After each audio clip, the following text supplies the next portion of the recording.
So we're recording. We'll kick in. So thanks for coming. Thank you. So I've got to ask, are you an Arsenal fan? You live near Arsenal? Like yes, I am Oh, you an good? Arsenal fan. I never used to be, but I have to say after the match the other night, I used to live near Manchester United for many years. I lived up I was brought up in the north of England, and Man United was like, there was no alternative. team, And yeah. then and now I live in North London. My allegiances have had to move, and the match the other night was a sort of conflict of interest.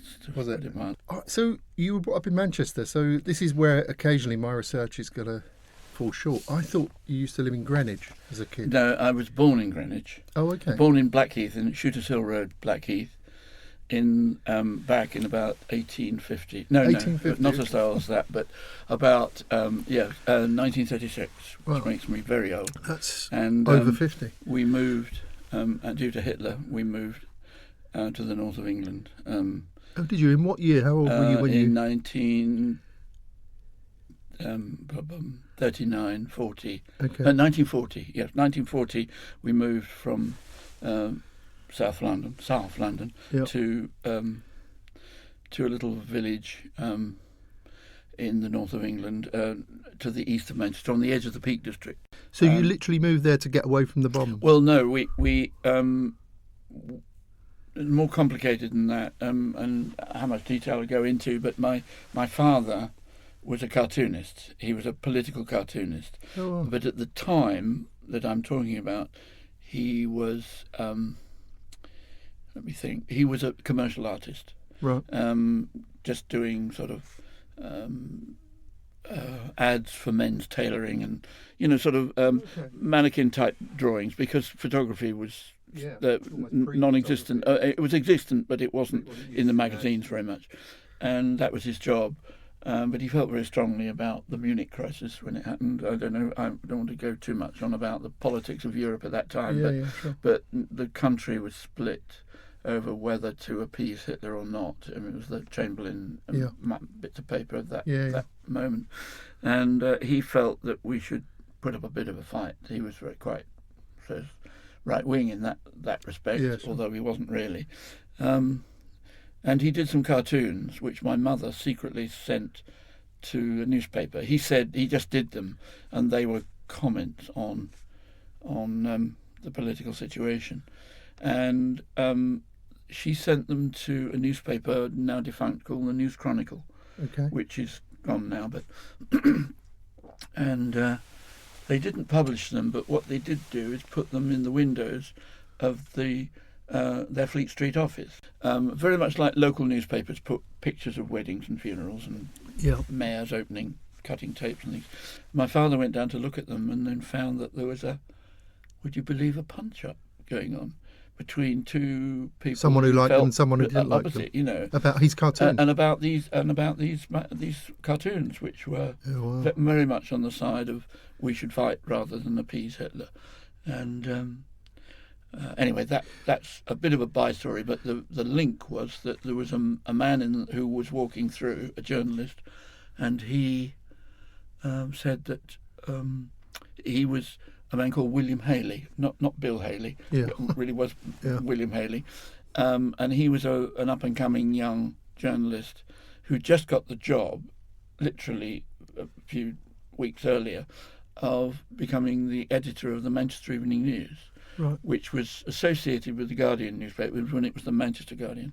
And in the Evening News, he felt that he wanted a cartoonist. And he saw these cartoons and he saw the crowd reaction. So he got in touch with my father, a long, complicated story, got in touch with my dad and offered him a job.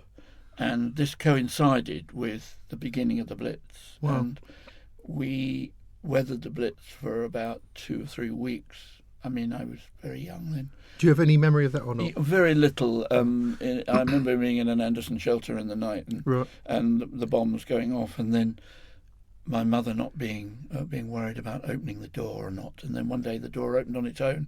My father looked in, because he was an ARP warden with a tin hat, looking after the bomb damage and people. And he said, "It's midday, there's bright sunshine, and the raid's been over for 8 hours or something. We've been in this bloody shelter. Well, you can't imagine such a thing now. No, we're so fortunate. But yeah, when you're a kid, of course, it's not, you've got nothing to compare it with. No. So it's the way life was. Well, my dad, who's a similar age to yours, who used to live in Hoxton at the time, and they had periods where they would disappear to the sea in Cornwall to live with the family, evacuees. But when he was there, they would hear bombs go off, and all the kids would run to where the bomb was to investigate the site. And you think, what a strange. Yes. But for exactly as you say, you think, well, you don't know any better. You don't know it's any just different. quite exciting. There's a big bomb gone off over the road. Yeah, we'll see exactly. What's It was a big event. Anyway, that's basically why we went to the north of England, because my father then moved up there. So you've almost answered my next question, which is, what was the first kind of commercial art or advertising or marketing that you noticed? But presumably it was your father's. Yes, my father. There was artwork everywhere. He was an artist. Well, he was a cartoonist, but before that he'd been a commercial artist, as I said.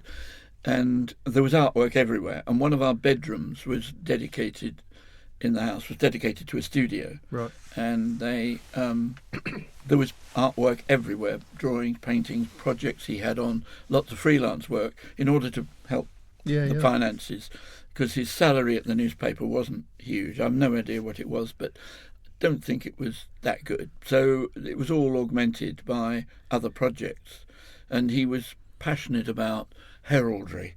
I mean, he was a historian, an amateur historian, and he loved all the coats of arms and all the jargon that goes with it, a very obscure thing. And when I got a bit older and started to think, well, I thought it was a load of rubbish, but I look back on it now, and he worshipped it and spent lots of time. And then he started doing coats of arms in artwork for the great and the good. Okay.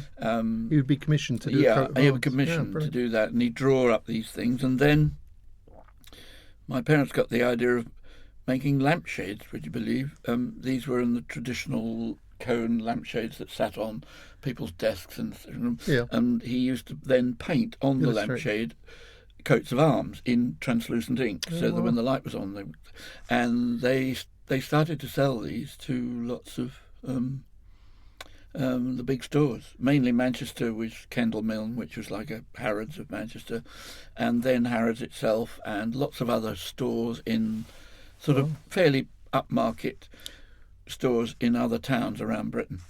My mother made the shades, my father painted the artwork. Amazing. And used to get people saying they wanted, some VIP would want his public school, or his prep school, then his public school, and then his university or his rowing club and his rugby club, all that around area, and they'd be all around. So it was like a thing of his life. So I bet there's some of those still in circulation. There probably are. Whether sort of thing that would turn up at Antiques Roadshow. Yeah, I think my mother had the toughest part of it, and she used to, because she had to make the shades themselves, and but it was like a little mini industry in the room. And when I came home from school, I used to have to join in. You'd be involved. What would you colour in? What would you do? No, I was cutting the cones, because they were cone shaped, and the maths. I did all the maths for the how you cut it out of, just like tailoring. You managed to get all the patterns out of one sheet of cloth, all the bits, and it's a matter of fitting them all with the bias one way and all that.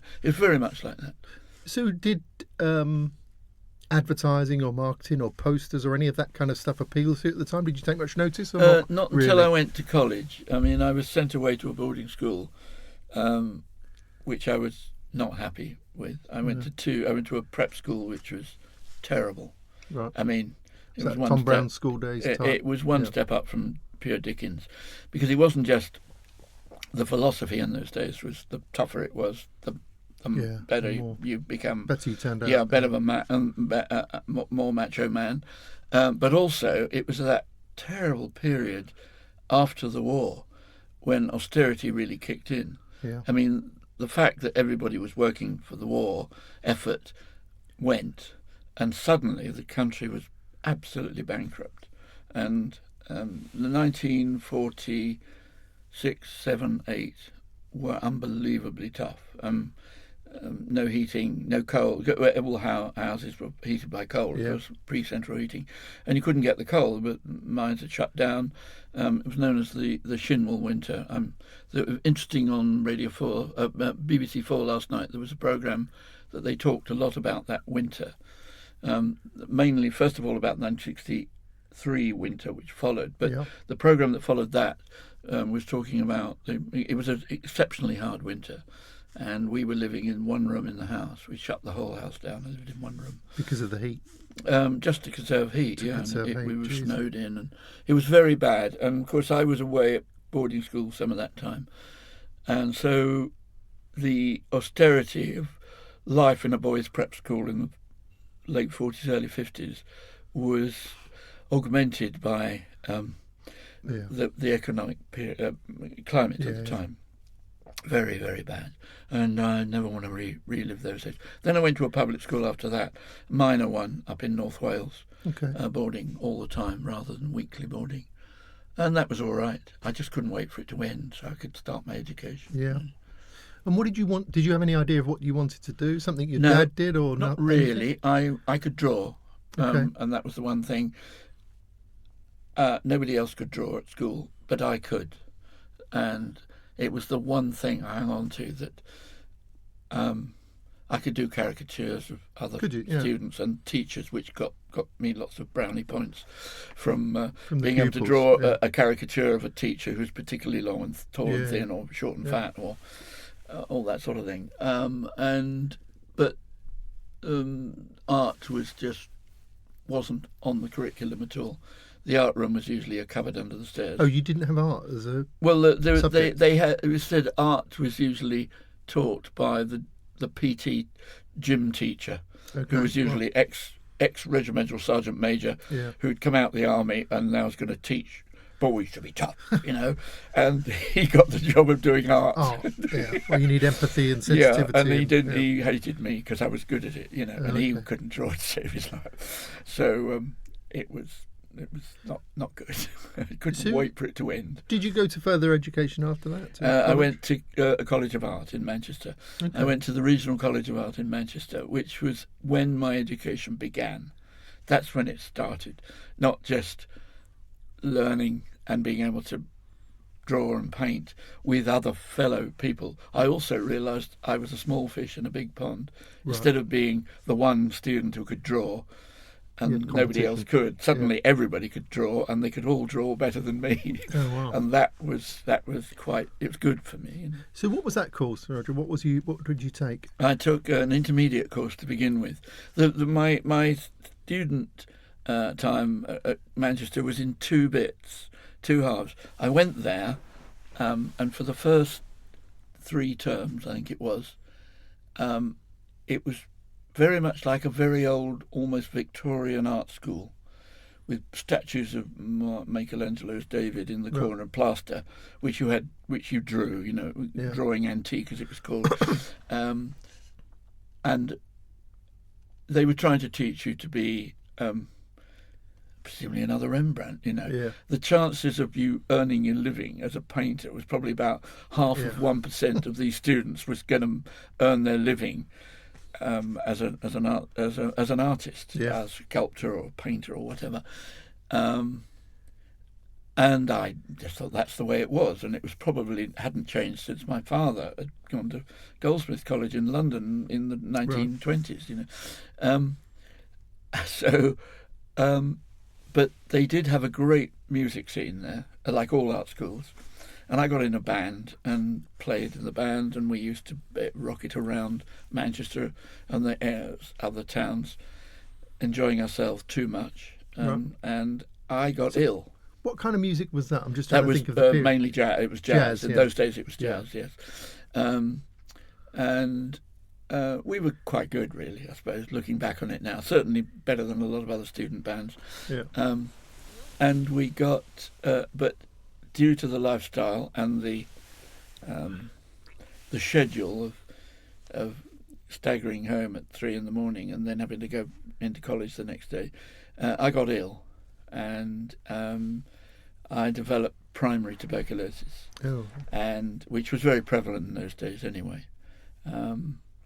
And after a long, complicated, rather not quite unpleasant story, which I won't tell you, I got sent to a tuberculosis sanatorium, luckily quite close to where I lived. And I was in there for 6 or 7 months. Wow. And it was rather like going to a monastery. It was like a retreat. You suddenly, all that wildlife I'd had, tearing around in the backs of vans and with all the instruments and the double bass on top of me and all that sort of thing. You sort of suddenly you're in this like a retreat. It's like a Betty Ford clinic or some peace and quiet, very, very regular, regimented life. Of this happens at a certain time in the day, exactly the same in this sanatorium. What did you do in the gaps between the food and the, because you're not at school, or did you have to do... When you're in this place, what did you actually do with your time? In the sanatorium? Yeah. Well, I was in bed for the first 3 months. I wasn't allowed to get out of bed. You were in bed for 3 months? I was 3 months. I could only get out for toilets, and while the bed was being remade, they remade the bed every morning. And then after 3 months, I was allowed to get up, and I think you had several weeks of just being able to walk up and down. It was very strange, the sanatorium. It was like, people always think of it like a hospital ward with, big room with beds down either side, and a matron, right, like a Carry-On movie. Yeah. Well, it wasn't. It was like, the philosophy then, I don't know if it still is, was that tuberculosis, what was good for it was fresh air. Right. So you were in a cubicle, which was one of about 50 cubicles in a long line, and they had a back wall and the side walls, and then at the front they were open to the outdoor, weather. That was outside. it. And they had folding doors that came in, but they never closed them. They were open all the time, and then it was roofed, and then outside there was a glass roof that ran the full length. It was like a great big long line along the side of a hill, and you were in there. So it was an amazing time, because the view, I had the same view every day. I couldn't get out of bed, and it was a field with farms, and it was the land that belonged to the hospital was farmed by the local farmer. So I went in March, and I came out in the autumn late. So I watched from the first week I was there. I got snow on the end of the bed, would you believe? Which I'd never forget. Yeah. And I watched it the spring and the summer and the autumn. So it was an amazing period, and I used that many times in filming afterwards for almost like time lapse, when you do the whole year in time lapse, and it takes me back to those days where I just had nothing to do. When I got up, I learnt to play the guitar a bit better, because I'd been a banjo player like Billy Connolly many years before, when I was a student. I learnt to play the guitar, which was slightly more tricky because there was nothing else to do. And I read a bit, although not a lot, but just watched and thought it was an amazing time. Finished that. When I came out, I had the rest of the year before I went back to college, and then I went back to the art school, and it was totally different. The principal at the school had changed, the old man, and a new breed had come in, and they were part of that pre-60s change, the late 50s, when this was in 1955. I was in the college. I was in the sanatorium. I came out, and the college had changed out of all belief. It was now aimed at trying to get all the students a job when they left. And it was the beginning of the British resurgence in the arts. And we're right there at the embryo. And a lot of the other colleges hadn't changed, but Manchester was quite ahead of its time. They had this very progressive new principal, and the place was painted up different. All the old statues from Renaissance classics had gone, or they were in a store somewhere. And the place they had a commercial design and industrial design, all those sort of people come in, which was nothing before. And even places like dressmaking, I forget what they called it now. They all had fancy names for it. They were all instigated. Even the old departments in the college had a kick up the bum, and they were all very progressive. And I was so lucky to come in at that time. It was And presumably you must have changed as well, coming back. You Yeah. must have been different Yeah, from well, when I was, you left. I was a year older. I'd also had a bit of a comeuppance from my previous life of enjoying myself too much, and had this, not unlike, well, I would say a prison sentence, but I'd been isolated from the rest of the world. There was no TV in those days. I didn't have a TV. I had a radio on earphones, so radio all the time. And so were you sort of full of life, punch in the air, ready to go? Yeah, ready to go. Absolutely full of it. And there was a whole new atmosphere there. The students seemed to be different. The painting school and the sculpture school, which had been the king of the heap before, were now sort of, well, if you want to be an artist, you know, if you want to risk being a fine artist for the rest of your life, then you can go down that road, but don't expect to get a job at the end of it. And it was all aimed at getting you up to speed as far as industry is concerned. It was long before this business was there was no commercial television, of course. Well, actually, no, it had started earlier, but Granada TV, which was our local thing, I remember I went for an interview there the day they went on the air, and I don't think I was the top of their list. They were probably busy. There was people jumping out of windows with committing suicide, you know, because nothing was ready. And what did you want to do? What were you doing? What were you aiming for? I'd been doing commercial design, it was called, or it was. They changed the name of the school after, so it sounded a bit down. But it was advertising design, really, working for advertising, not aimed in the movie, this business at all. It was all posters, press, magazines, that sort of stuff. And I had a portfolio, and I came down to London on various visits on my own.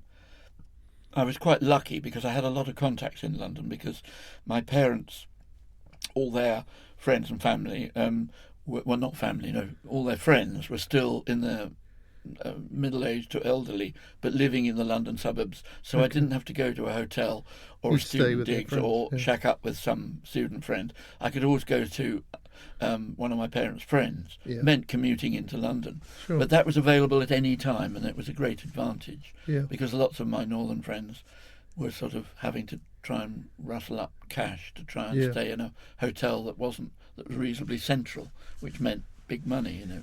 And what was your first job in that kind of world in London? Well, I didn't get any. None of the interviews hooked up at all. So what would they have? They wouldn't have been at ad agencies at the time, would they? They would be at... Yeah, I went to ad agencies, but like with a CPV portfolio, or whatever. and I was probably looking back on it now, and it's sort of scruffy in a duffel coat, and it was when the days when agencies, when everybody wore suits. In fact, my wife's story was many years later that she got sent home, turned up for work, she got sent home because she was wearing trousers. It was culottes. They were like, it wasn't till she strode about they realised that she had a divided skirt, and they sent her home. People can't live at that pace. Yeah, several of my friends on a film unit got sent home for not wearing the proper shoes. You know, they were black leather, polished shoes, would you believe? On in a film studio set. Where you're trying to move about slowly, while they're shooting sound. Quietly. And also haircuts, send him home. So this is late 50s? Yeah. This is going on. People are getting sent home for wearing trousers and the wrong shoes. Yeah. Anyway, nothing happened. But then, like through the back door, one of my hobbies as a kid was making puppets, making marionettes, which are the string puppets. How on earth did you get into doing that? My father was quite keen on them. I think my father and I used to make them between us. My father, although he was an artist, he developed a love of wood carving as well. And he started wood carving these puppets. And because I was better at the engineering, because I've always had a foot in both camps. I was jumping backwards for a minute. The life of all my friends and acquaintances and other boys mainly that I grew up with in the north of England were all worked at Rolls-Royce or Metropolitan Vickers, all the big heavy metal bashing companies. They worked as locomotive engineers. They were aerospace, or before it was called aerospace, but one of the big aerospace companies, worked at Bristol, the Bristol Aircraft Company, and the leftovers from the wartime and all that. They were all in that, but then my life at home was art, and my life during the day with my student friends was all art, and anybody who had anything to do with nuts and bolts was just awful, you know. So I had this double life of. It was very strange, because if you cracked a joke, made all the students laugh, some joke that was you thought was quite clever, and all your student friends would fall about laughing, great, and you go home that night and you go to see your mates, and you crack the same joke and they'd stare at you in total. They're really interesting. And vice versa. Yeah. You know, they didn't understand each other's languages. You know, it was a very strange existence, that, and of course it stood me in very good stead. I was going to when say, I got yeah. to this business. Yeah. Anyway, I made these puppets, and when I couldn't get a job and I'm still living at home, my father said to me, "You know, why don't you do something with the puppets?" And I said, "Well, who wants puppets?" And he said, "Well, it's got to be somebody." And he said, "Tell you what," he said, "there's a sort of talent show thing coming to Manchester. They're doing if you can imagine, it's like a 1950s version of Britain's Got Talent, right. Only very parochial, very provincial, you know." And oh God, you know, I can't do them. Anyway, he talked me into it. He said, "Well, you can't sit around here all day at home, you know, living off me." So we went along to what was then the Ardwick Hippodrome, which was a sort of big old musical theatre in Manchester. It's now long gone. I went to have a look, and they've demolished it, and there's a supermarket there now or something. And I'd never been in a theatre before when there wasn't a production on, right. You know, and it was dark, few lights on, you know, like char ladies scrubbing floors and hoovers hoovering in between all the seats, you know, and about 10 people sitting in the front row, somebody with a light, obviously Mr. Big had a light, and a secretary beside him making notes, you know. And then on the stage there was no scenery, it was just a brick wall right back with fire buckets on it. I remember making note of all this, thinking about it. And there was an upright piano with a guy sitting at it with a cigarette with the longest ash on it you've ever seen.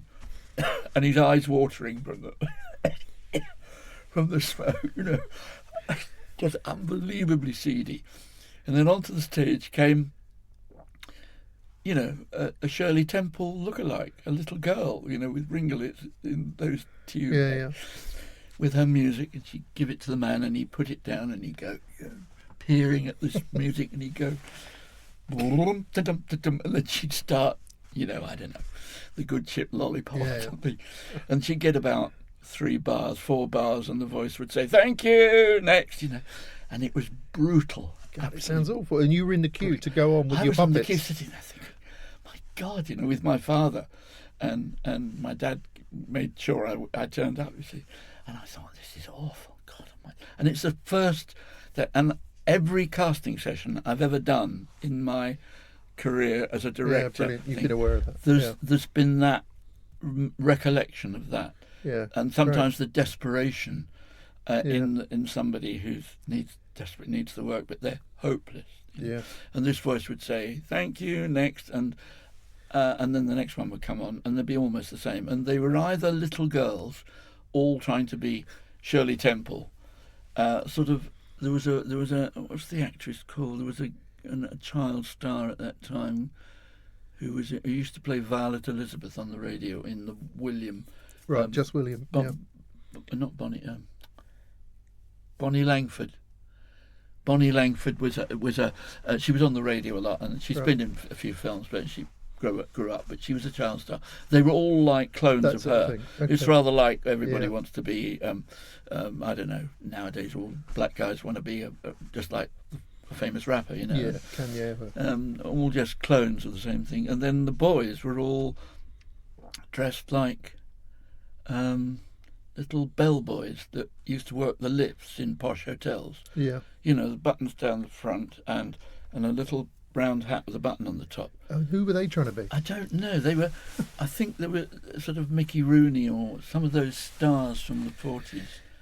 And then you're it was 20 something with your puppets. Yeah, well, what happened? I mean, what was magic for me, God obviously smiled on me that day, was they went their way through, and then somebody suddenly said, "Well, that's it. Thank you very much, everybody.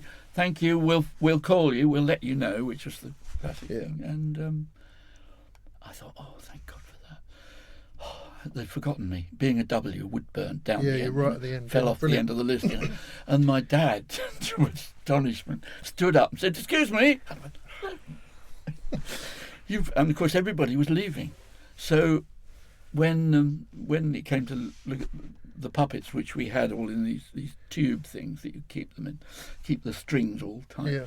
The bloke was just about to leave, and he said, "Oh, right, okay, we'll see. What do you do?" So we put on a record and did a sort of mime with these puppets, and he thought, "It's pretty good. It's great." You know? But I didn't have to do it in front of anybody apart from him and his secretary, because everybody had left, and all these.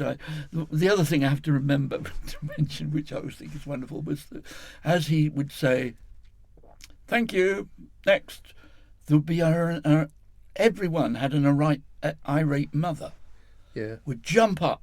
There was a sort of tough working class woman with hair in curlers. Yeah. Only in a broad northern Lancashire accent. Complaining they're not being given long enough. Yeah, I hadn't got long enough, and it's my Elsie or whatever her name was. You know. Yeah. It was just anyway. To make a long story longer, They gave me an audition on TV, and we had to go to Aston Road Studios in Birmingham for this talent show, which was part of this thing going round the country. And it was in two. They'd had heats in various regions, and then a big final. And I went along with the puppets and did the little show thing, and I won it the first round. So they said, got a letter saying, force of habit, a letter saying, can you come back in a month's time for the final? While they did all the others. So they had about 8 or 9 different people from the different regions. There was Scotland, Wales, West Country, East Anglia, I don't know. There were all these where they'd done various shows. So were you on TV doing your puppets? Yeah, on TV, yeah. On national TV? Yeah, it was on national TV, you couldn't believe it. And so I went along for the final, and would you believe I came second in the final? I didn't quite make it. The guy who won it was a ventriloquist, and he became quite famous, I think. His name was, I think it was Arthur Worsley. Yeah. And he did a session with the classic ventriloquist, which was where the dummy was in charge and he was the thick one. You know, turn the tables on the two characters. Yeah. And he was good, I have to say. You know. Anyway, that I thought was an end to it. And what had happened, in order to get to Birmingham from where we lived up near Manchester, my father had rented a car. We didn't have a car. He rented a car to move, because the puppets are quite fragile and difficult to move. And because he'd had to rent it for a week, he said, "Well, your mother and I are thinking of doing a little tour around some of the bits of England we'd never seen." And I said, "Oh, well, I'll come along." And I sat in the back of the car, the puppets at the back, while Mum and Dad went from one cathedral to the next, and the manor house, and at that age it was like, how long can I put up with this? And I was thinking about the show and slightly sort of flushed with the fact that I'd been on national television. And then after a while I thought, I can't stand this any longer. So I said to Dad, "Tell you what, if you drop me off somewhere, I'll get the train home, because I want to see my mates." And he said yes, and I think he dropped me in Hereford somewhere, or Evesham, somewhere down Gloucester way, where my parents were heading to Cornwall to go and see where they had their honeymoon and all that sort of trip down memory lane. And I got back home and opened the front door, the usual pile of mail, and I went through it, and one for me, a letter. Opened a letter, and it was from Gerry Anderson. Gerry Anderson, you on TV? Producer, and they were starting a television series, and they were desperately trying to find puppet makers Wow. And he was having a crisis meeting with his backers, the television company who were putting up the dosh, and his secretary was making notes in the thing, and she interrupted the meeting and said, excuse me, I know you're looking for a puppet maker. I was watching TV last night, and there was a bloke on with puppets. He had some puppets. He was quite good." "Oh, really? What was this?" And they told she said the program. So they got in touch with ATV, God, how amazing. ATV, and they gave me my details, and they'd written to me. I've still got the letter in my Have you workshop really? now, pinned on the and framed on the wall. 1958. So had he made any programs to this point, Gerry Anderson? Gerry, no, he was an editor. Right. And he to do- wanted to start a production company making any films, I think. I talked to him a bit about it, and he said that he had just wanted some work, and he teamed up with a cameraman called Arthur Provis, which was why they were called AP Films, Right. Arthur Anderson Provis, at that time. And suddenly the phone had rung, and there was a woman called Roberta Lee, who I think was a sort of poor man's Enid Blyton. Right. She wrote children's stories, and she was quite a force to be. I never actually met her, but I could feel her presence all the time. And the three of them set up a company called Trinity Films originally. Yeah. The three of them. So there was Gerry had been an editor, but was obviously the mainspring of the guy. Arthur Provis, who was rather pedantic and not very creative. He was a director of photography, cameraman. And this woman, Roberta Lee, who was rather grand and had a chauffeur to take her in a car everywhere. But she wrote children's stories for the little tots. Very sort of Teletubbies stuff. Yeah. And they had been making a film called, it's a series, originally I think called Twizzle, which was a bit like for the very young, the Teletubby stuff. And then they'd moved on a bit to a thing called Torchy the Battery Boy, which Oh, I've heard of that. yeah, Torchy the Battery Boy, and I came into the over the horizon, should we say, when they had just started. They were just finishing Torchy the Battery Boy. They were on the last few films. So had you not had I'm just trying to work out. You hadn't had a job at this point. I'd had a job. I really only part-time stuff. Okay. I worked so that was your first agency. full-time job? Yes, it was the first paying job. Well, I'd worked for an agency in Manchester, but really only in holiday paint pen, and I'd also worked briefly as holiday work at Granada TV doing roller titles. In those days, they weren't computer-driven; they were on paper that rolled on the mangle, as we called it. Yeah. And you'd be painting the type. Yes. Well, it was done with a sort of photographic system. You had a sheet of film with all the letters, a bit like the old letter set. And you put it on, you moved the thing, and you had this UV light. Expose that bit. UV light, and you pressed it 2, 3, 4, and you put it back. Okay. And then you moved it to the next letter, and then when you'd finished, you ran it through a sort of what was like a Xerox machine. It was called an old copycat machine and had chemicals in. Okay. And it went down and came out, and it came out damp, but black with white letters. And it was only then you realised you'd made the spelling mistakes.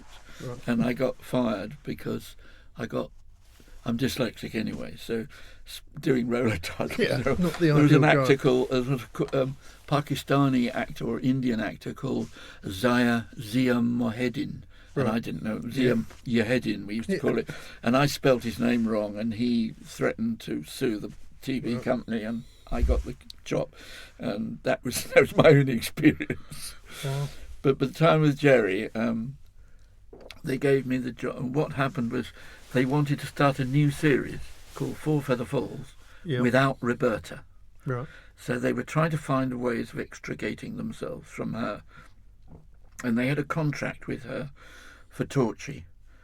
And the idea was she assumed they were going to renew the contract and she would come up with another script and all that. But what they did, they formed another company called AP Films, Anderson Provis. Yeah. to make Four Feather Falls, and they'd got somebody else to write a script. Okay. So, but they had to keep it very quiet, because if she found out, there'd be lawyers and God knows what. She was a formidable lady. And your role was what, puppeteer? Yeah. Well, what I was then, One of a number? I was hired as to make the puppets for the new series secretly, without anybody knowing, apart from the crew. Yeah.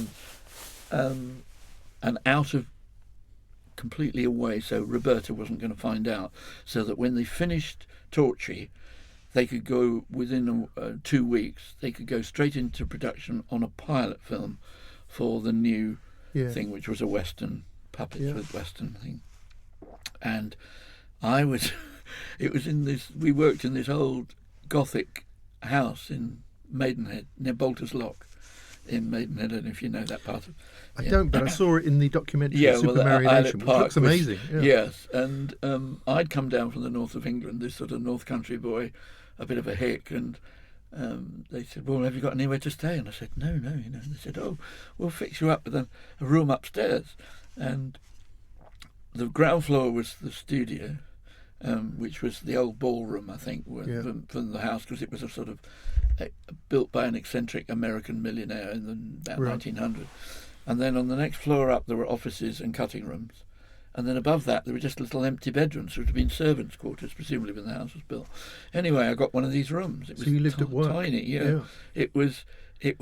I came downstairs in the morning, take a cup of coffee as I went past the kitchen, and went on. I was on the studio floor. Oh. So it was pretty Spartan. It didn't have any light plugs and light sockets. It only had a light, and it had a roof and a wall, pitched roof. So it was a triangular so you had a room little with a dormer wedge window. of cheese-shaped room. Yeah, and I invested the first money I made. I invested in a two-way socket, so I could plug my bulb in for the light, so I could see what I was doing, and also one of those electric fires which looked a bit like a satellite receiving dish. You may have seen them in old junk shops. Yeah, they were like curved. It was like a dish with a coil, and it reflected heat. And I put that in because it blew the fuse. Luxury. Blew the fuse straight away. Right. So I could either have the bulb, warm myself on the bulb, but not or else I could take the bulb out and have the fire, and try and read by the. But you know, in those days, when you so how long did you live like that? I lived there in that place for probably about 3, maybe 4 months. Okay. And then I got a bigger room. Somebody else moved out, and I got a better room, and it had a better view. It looked out over the Thames. And that's another story I could really tell you about, because that's a real story. So I've just got to ask one question. Were you ever recognised from TV? Did anyone come up and say, "It's that boy puppeteer from TV"? No. But I have the joke was that when I came out from doing the final, there were a bunch of groupie girls outside with wanting your autograph. They wanted your autograph. And that was that one moment where I thought I was a Beatle. I mean, it was before that went to your head, did it? Before the Beatles. That could turn your head. And it made my father, he laughed so much because he was waiting in the car, having brought the car around. And I had all the puppets which had to be loaded into the car. And there were there were about 6 screaming girls, not quite up to Lennon and McCartney, but it's all right. Get what you can. Oh, Tom Cruise. So Four Feather Falls, how famous was that in the day? That's slightly before my time. I'm more of a Thunderbirds. I think it was Captain quite Scarlet. famous. It was quite famous. It didn't do the same. I think it was when they got onto science fiction with Supercar it began to take off. But by the time they got to, they did Stingray and Fireball XL5 and Thunderbirds. It was gathering momentum by then. But Four Feather Falls, I don't think it did that well, but we did 2 or 3 series, and they used to make one film a week. They were 15-minute film, and they used to shoot one a week, and it was quite hard graft. I mean, you clocked in. It was like a factory. You clocked in the morning. Well, no, clocked in, but you had to be there. And if you were late, they'd dock your pay, and there would be a lot of finger wagging. You know, not got much excuse if you're 2 floors up. Yeah, exactly. Well, of course, they moved after they did the first series of Four Feather Falls. No, actually, they didn't. Actually, we did all the making of the puppets at Islet Park, and then they moved to an industrial unit in Slough, on the Slough Trading Estate. Yeah. And that's where we had a bit more space, and there weren't any plaster ceilings and cherubs and all the Yeah. stuff we had with the Gothic place. But just to finish this bit about me with Roberta, what used to happen, she used to make surprise visits. She'd turn down, see how the filming was going, and she'd turn up uninvited, and I'd be working away, and they'd have to get me out before she would say, "Who's that?" Because she knew all the crew, and if there was any, she was suspicious of them, quite understandably. And I used to work in a sort of greenhouse conservatory in the grounds of this grand house, because there were these big grounds around Islet Park, but they'd all gone to seed. I mean, it had been a grand garden with statues and avenues and arbours with amazing. But it had all just been left, probably since before the war, I would imagine, because it was just like a jungle. Yeah. And in amongst it, there were two very long greenhouses. I mean, proper, like almost like industrial stuff, potting places, where they obviously grew all these exotic plants in its heyday. One was used as a scene dock just to keep stuff in. The other one was the chippies, and there were two carpenters and myself, and we worked in that place. And it was my introduction to starting at the bottom of the crew. I was working with chippies all day, Right. and all their grasses and Yeah. all that. And then they had an old army telephone, one of those ones with a handle on the side, that went up to the main house. Right. And I'd be working away in there, chipping away and making with my bandsaw, cutting out the legs and arms and all the bits of these puppets. And luckily, my art school days of learning anatomy really came into their own, because I knew the human body and how to draw it and So sculpt you would bring that to the party. They'd know more about the. Yeah, I knew that straight Being a away. I chippy, could make you the could do bodies that. and I'd scale them all. It was in my element there. Anyway, the phone would ring sometimes. I'd pick it up and they'd say, "Rog, hide, Roberta's coming." And I'd hang up, and then I'd have to pack up the tools quickly, because she'd want to come and look at the chippy shop, and I'd have to go off into these grounds and wander around. Pretend you were a gardener or something. Hide in the sort of the overgrown bamboo, and he was unbelievable. And then they get the all clear, and she'd gone and come back again. And then, of course, the proverbial hit the fan when they finished the series, and they sprung it on her that they didn't want to do any more with her. And she went apeshit, apparently. I don't know. I never met her. Yeah. I'll have to Google her when I get back. Yeah. Curious. Now. But they were all terrified of her. But anyway, that was the start. And then I worked, we moved to Slough. Supercar. We went on to Supercar, worked on Supercar, and that's when I got the sort of taste for special effects, because as a puppet operator, I wasn't that good compared with the two girls that were there. I was like standby. So I used to work down on the studio floor, which meant that because the strings for the puppets were enormously long, because they wanted to get the feet of the puppeteers out of their wide shots. They had this gantry that hung on the beams of the building, and they were up there, and the operating puppets on such long strings was hard work for the girls, because there was a delay. If you were trying to make something walk in time to the music or do something, a quick move, you'd move the thing and nothing would happen, and then the head would turn about a second later because of this. So the puppets got tangled and things got wrong and things got broken, because the camera crews who were right down there used to say, "Oh, give it to me, I'll sort out the arm." Oh, it's broken. Right. These sort of ham-fisted guys who were great at pulling focus or So you get involved. I read that the I don't know whose idea it was, but Supercar came about because the worst part or the most difficult part of the puppets was getting them to walk. So they thought, well, if he's in a car and he's sitting down most of the time, it solves that issue. Yeah. The walking was the most difficult, mainly because of the long strings. Right. It was much easier with short strings when you're standing on the floor, the same as the puppet, but they couldn't do that.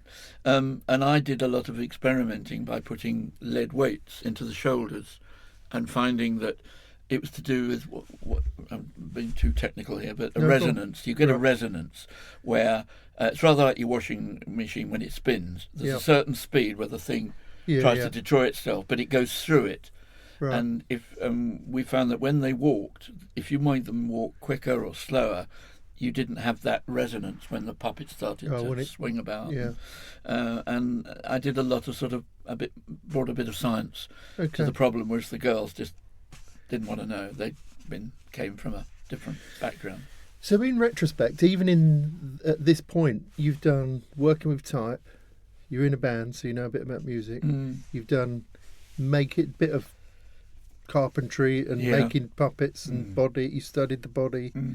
You're now doing special effects. I mean, in retrospect, I mean, you wouldn't have known that at the time, but what a brilliant so it was fantastic range of things to do, because most people who end up directing haven't got that background at all. I know. Well, that's been a great, whatever the word, attribute, or should we say, it's an advantage for me when I started in this business, because so many directors. To move on a bit, when I actually got working in TV ads, which is, I've made a bit of a quantum leap there, but I'd found that I'd worked for directors as a freelance technician, and I realised that they were so basic. Yeah, they were.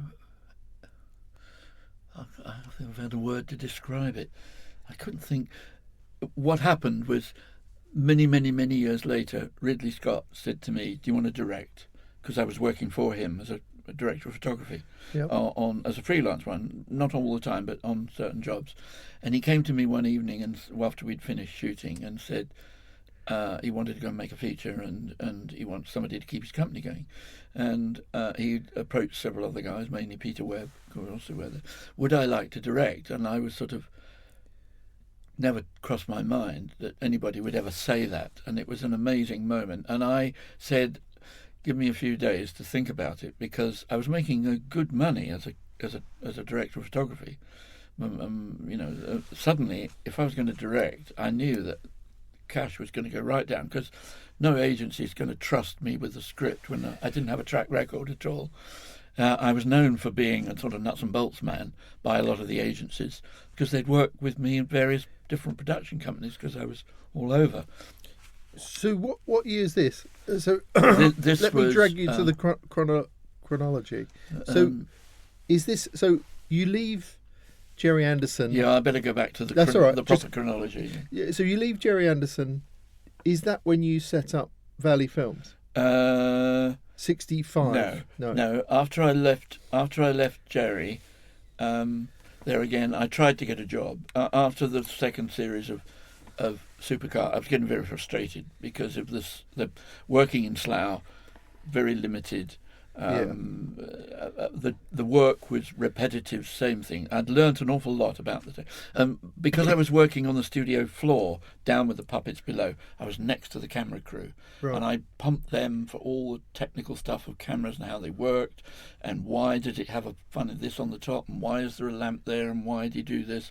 Why all the time. And I sort of taken under the wing of the main cameraman there, John Reed. And John told me an awful lot about different cameras, and he was older than me, so he was a fount of knowledge, of technical knowledge, which I had no. That, and together with common sense, I ended up being in charge of the back projection unit. So all the I learnt about back projection and synchronizing projectors and cameras so the shutters both open together and they don't phase, and why you get vignetting and all those technical things, now all lost, no longer necessary. But it was an amazing time of I was like blotting paper, taking information. And then I got fed up with it, so I started to look for a job in some other branch of the film industry. I knew then this was the industry for me. I wanted to do it because it's the perfect marriage of arts and technology. It is absolutely. We all know that. And I had a foot in both camps from my childhood. So I started trying to get work and going to interviews. It was difficult because there was no time unless I pulled a sickie.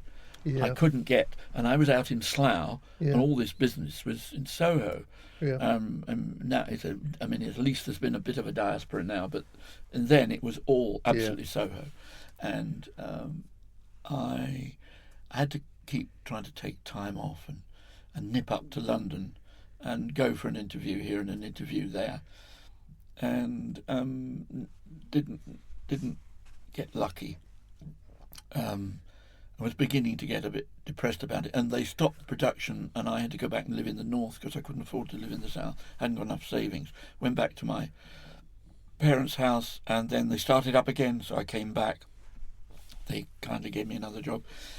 And then there was a man I worked with called Jack Whitehead, and he was a woodcarver, and he worked on the puppets with me. He was much older than me, elderly man, and had been around a lot, and his main thing was he did ships' figureheads. He was like he was very nautical, and he did a lot of conservation work on old ships, and a lot for the film industry. Of course, they want mock-up ones, and he did some carved in wood for real, and some in fiberglass or modelled to look like things for films. But his main job was he was in nautical marine stuff, and then he left. He had a row with Gerry. And he left. He got fired, I think.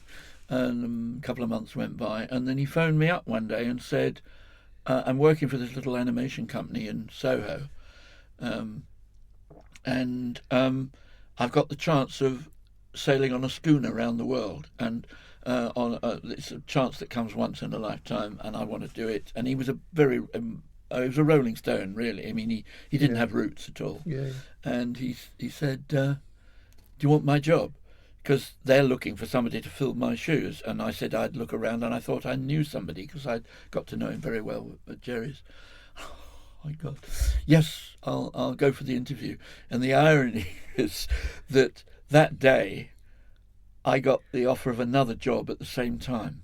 And it's one of those moments in your life when doors, you've been struggling, banging your head on a door, and suddenly two doors open, and one was technical for him, in charge of a workshop doing special effects for an animation company, but in Soho, in Film House. I went up on my way here today. I went and had a look, and it's just about to demolish the place. Film House, is that the one at the end of Sheraton Street? Where's Sheraton Street? Opposite Darby Street, where Darby Street meets. I know it's in Wardour Street. Yeah. And it's just about to be demolished. It's covered in scaffolding now. They're about to rip it down. One was doing that in a basement studio down there, doing with a little machine shop, make things for animations, and it was a little company within a big company called Television Advertising, which were one of the big 4 or 5 companies, because all ads, TV ads in those days were made by about 4 different companies. Okay. They were big, and they were like mini Pinewoods. They had a full staff, their own cameras, and the freelance system hadn't got going, and they had their own studios, their own lights. They were complete packages. The worst business model for what was to come, as you could possibly imagine. So its days were numbered. But anyway, it was a little company within the group. Yeah. And the other company was Studio Lambert, who I think may still be going. I don't know. Production company. Regular film production company. Roger Lambert ran it. I can't remember the other. They were called Studio Lambert, and that was for the job of an art director. And I turned that one down and went for the Telemation. There's a little company called Telemation, which were those naff names that they're given in those days. And I've often spent many hours wondering how your life would have turned out if you'd taken the other choice. It's rather like the fork in the road. Yeah, absolutely. Or the points on the railway line that move. They only move 4 inches, but one train goes to Edinburgh and the other one goes to Southend. You know, that 4-inch gap makes all the difference. It's hard to think it would have gone much better. I think no. Well, one hopes not, but you never know. The breaks would have different people would have come along, I suppose. But so and that was what, a few years doing making the props for yeah, TV commercials or film or everything? That was in about 61, I suppose. I think I stayed with Gerry for 58, 59, 60, probably at 61, I think it was. Yeah. And I worked there, and there I learnt a lot, again, because I'd never done animation before, one frame at a time, one frame. It was like a whole, like the fact that you can tease real life by analysing real time into separate 25 little bits, all of which are slightly different, and you time lapse and all these other things, and it was like a little intimate company as well, with about 6 or 7 of us, and they were, again, that was a whole. I learnt an awful lot about how to make things then. I had a workshop, and I was called upon to suddenly make something. The behind the scenes stuff you never see, all that, and also making stuff like it was at the time of the things like the fiberglass revolution, resins and all that suddenly came in. I mean, they'd been available in the exotic world of industry, but for small time, little ones and twos offs rather than thousands, it was suddenly all these resins and plastics and ways of making stuff.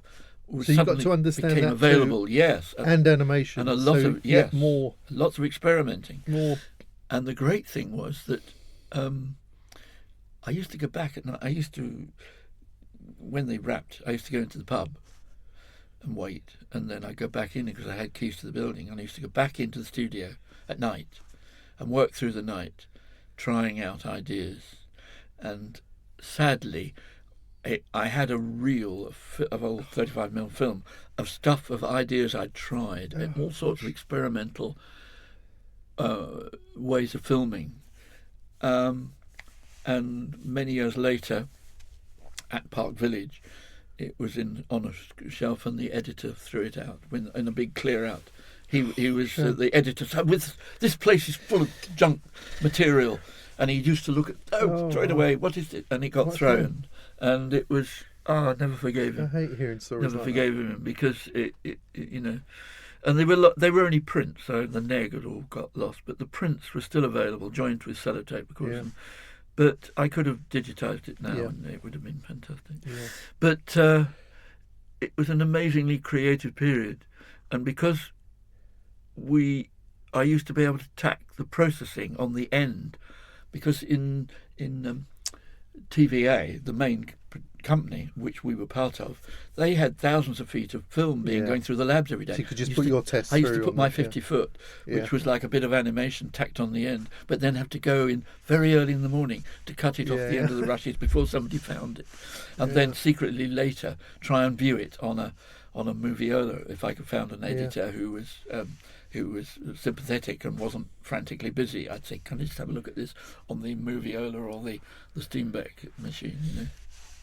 And around this time, obviously, you've gone through that austerity, the lack of things, and everything's starting to boom, isn't it? So that must be affecting your psyche of what's possible. Yeah, it was. It was an amazing time, and Soho at that time was an amazing place. I was in the middle of it. I was in Wardour Street every day, and I knew all these little companies of people who would help you out and fix things, and you could get favours from, and as well as doing the regular work. And it was also sort of film house was almost like the centre of the universe, because as you came out into Wardour Street, you'd meet people. Or within 50 yards, you'd have met somebody in technical this, and I had contacts everywhere, and also because I had this little workshop, I used to start moonlighting, because people would come to me and say, "I've got this gear wheel, and the hole in the middle, I want it made a bit bigger." Well, okay, put it on the lathe, I'll bore it out, and it was a bit like The Godfather, not exactly make him a figure offering can't refuse, but you owe me one, and then you be able to use that. And it may have only been boring the hole out in a thing, which took me maybe 10 minutes to do, and also my skills at working with machine tools, which I'd never had any engineering training, but all my friends in the north of England in childhood, I'd been with them and heard them talk. They were all doing apprenticeships in engineering, mechanical engineering, you know, and I used to pick up all the jargon from them, and that sort of came back as such valuable material. And Soho was fantastic. And then there was a guy called Jim Baker who started Brooks Baker Fulford then, and then later, whatever it was, it became Brooks, Kramer Brooks, and he was the first guy I knew. I was also he worked for a company called Chambers and Partners, and they were just really did titling and bits of rostrum animation work with cells. But Jim was very go ahead, and he teamed up with Brooks and Fulford, who were two very talented photographers, working in the beginning of the swinging 60s, the start of that embryo of what was going to happen. You know, we were right there at the ground floor of this revolution that London was going to be the centre of the universe. And he he came to me and said, "I've got a problem." But my partner, what had happened? Telemation had folded. It went bust, which we all knew. And one of the cameramen, Frank Tidy, who went on to become a director of photography on features, he and I set up a little company called Valley Film. Right. And we operated with Peter Bijou, who was the cameraman on The Wall, and Bugsy Malone and some of that. The three of us started as a little company. We had no idea about business at all. But what were you offering? Because you weren't directing. We were special effects for commercials. Right. For making commercials. So what happened was the effects on commercials were always an afterthought. You know, they may have been fairly mundane things like washing powders making stains disappear, but nobody knew how to make the stains disappear. Right. You know, well, in those days the Trade Descriptions Act was a bit looser than it is these days. Yeah. So there was quite a bit of fakery going on. But they had no idea how to do it, you know. And what used to happen, they used to shoot all the big stuff with a star and somebody presenting this thing and they go off to exotic places and shoot what do you call it? Surfers on, doing all the big stuff, and then they come back, and the only thing the client wanted to look at, he wanted to see his product, and he wanted to see his product work. They spent all the budget on going to the Caribbean or to Australia or something, and there was no dot. So and then they'd sit in a studio like Kingley Studios, and it was a basement in Soho somewhere, trying to make some stain disappear or something snap, crackle, and pop, and it didn't work. And so what we found that we used to set up to do the shots that the other people didn't have either the time to do, or the expertise, or usually the money, because they'd spent it all. Right. Which or sometimes the inclination, maybe. Yeah, and so it's a good business idea. It was a business idea. We didn't get rich, but we all paid our mortgages, right? And we survived.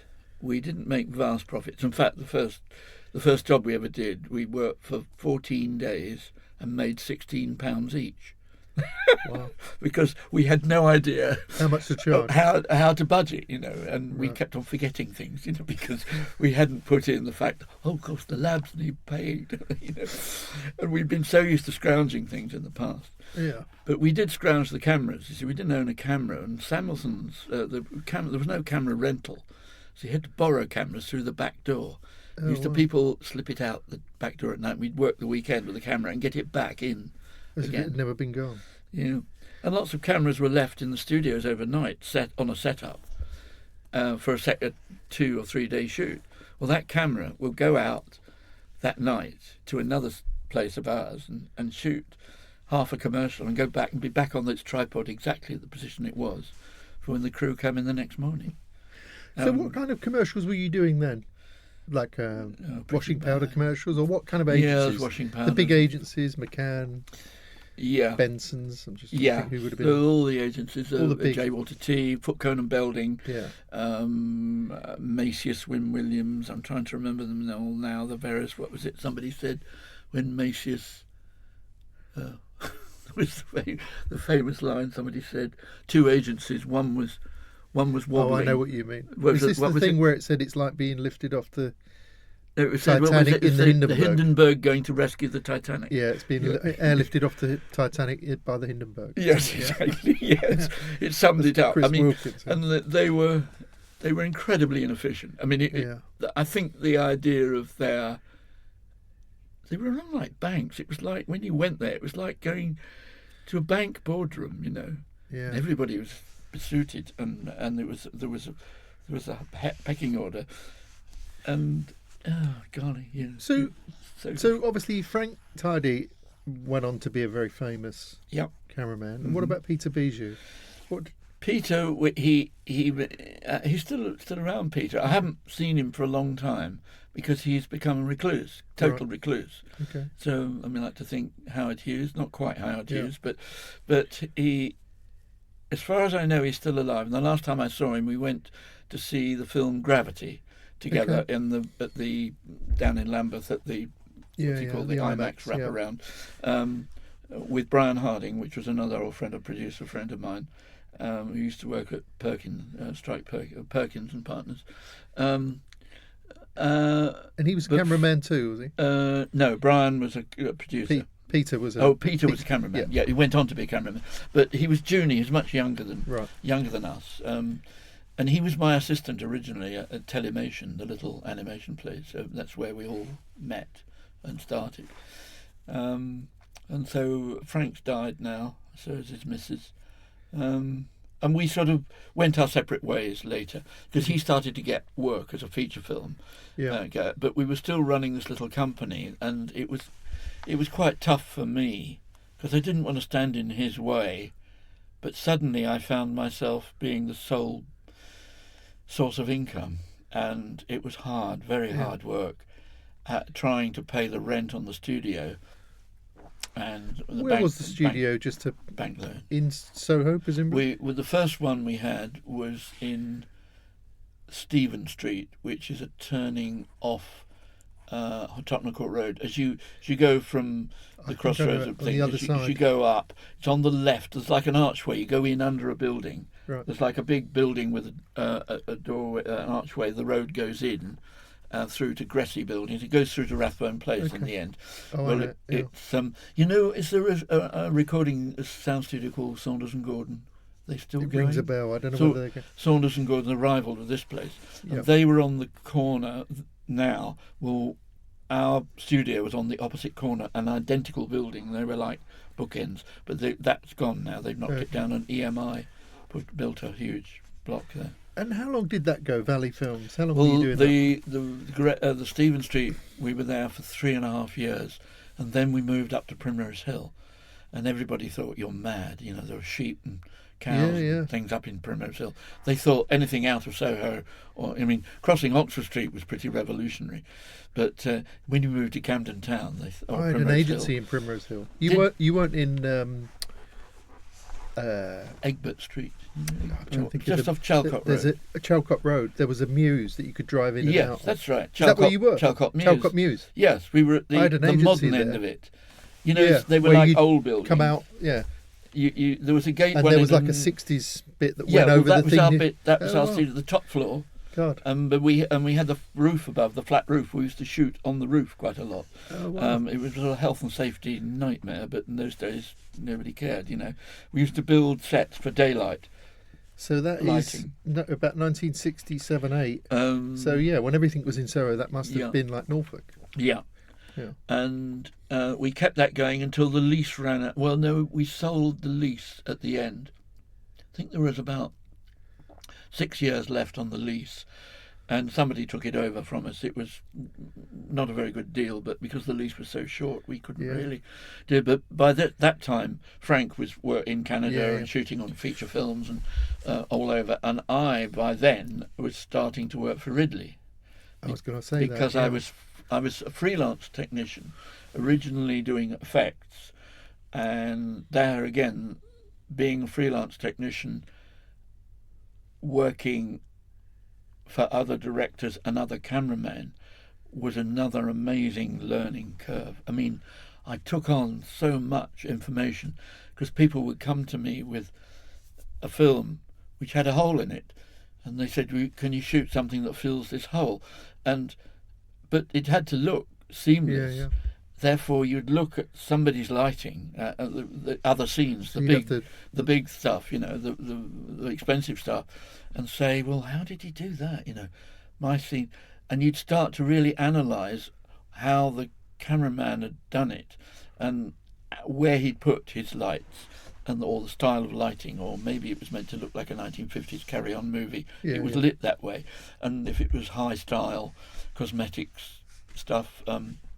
It would be lit in a different way by a different cameraman, and you'd get to take on how they did it, and as well as that, the directing. And you'd sum up the director and think, well, I must shoot something he'll like, and therefore you do it. And so I learnt a lot with that, and I'd got to know Ridley because he had started with a company called Natural Breaks as a director. And we didn't realise he was going to become the giant. So that's what I was going to ask. Was he well known at the time? No, or just when I first starting met out? with him, Because he used to work on Coronation Street, didn't he? Yes, he worked. Well, he worked for the BBC Yeah. at one stage, and he worked as a director for another director called Peter Sims. Peter Sims, very camp guy, very clever, very camp, and fond of funny stories about him. And Ridley got taken up by him to work as a contract director for him, and Ridley sort of started working for that. That was all while I was still presumably in Telemation doing my little bits of animation that had happened. And but what I didn't finish was the story about Jim Baker and Brooks and Fulford. Brooks and Fulford weren't members of the ACTT, and in those days, pre-Thatcher, remember, the union they had Strong, absolutely had everybody by the short and curlies, and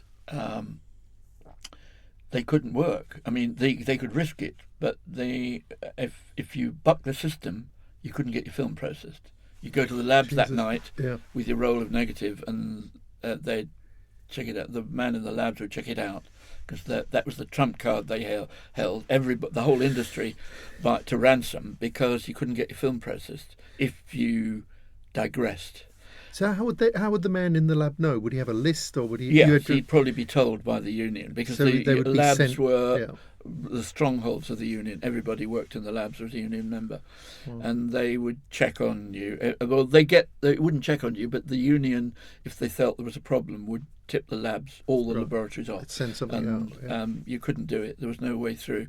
So everybody was tiptoeing around, and of course Jim wanted to try and start the 60s revolution happening by doing away with the style of lighting that was used on commercials. It was awful. I mean, you've only got to look at some of those old 50s commercials, like you'd be somebody standing there and they've had 16 shadows going out from them in different directions while light everywhere, and suddenly Brooks and Fulford came along and it was one big soft light on one side, and the revolution had happened, and but they weren't union members, and you couldn't get into the union.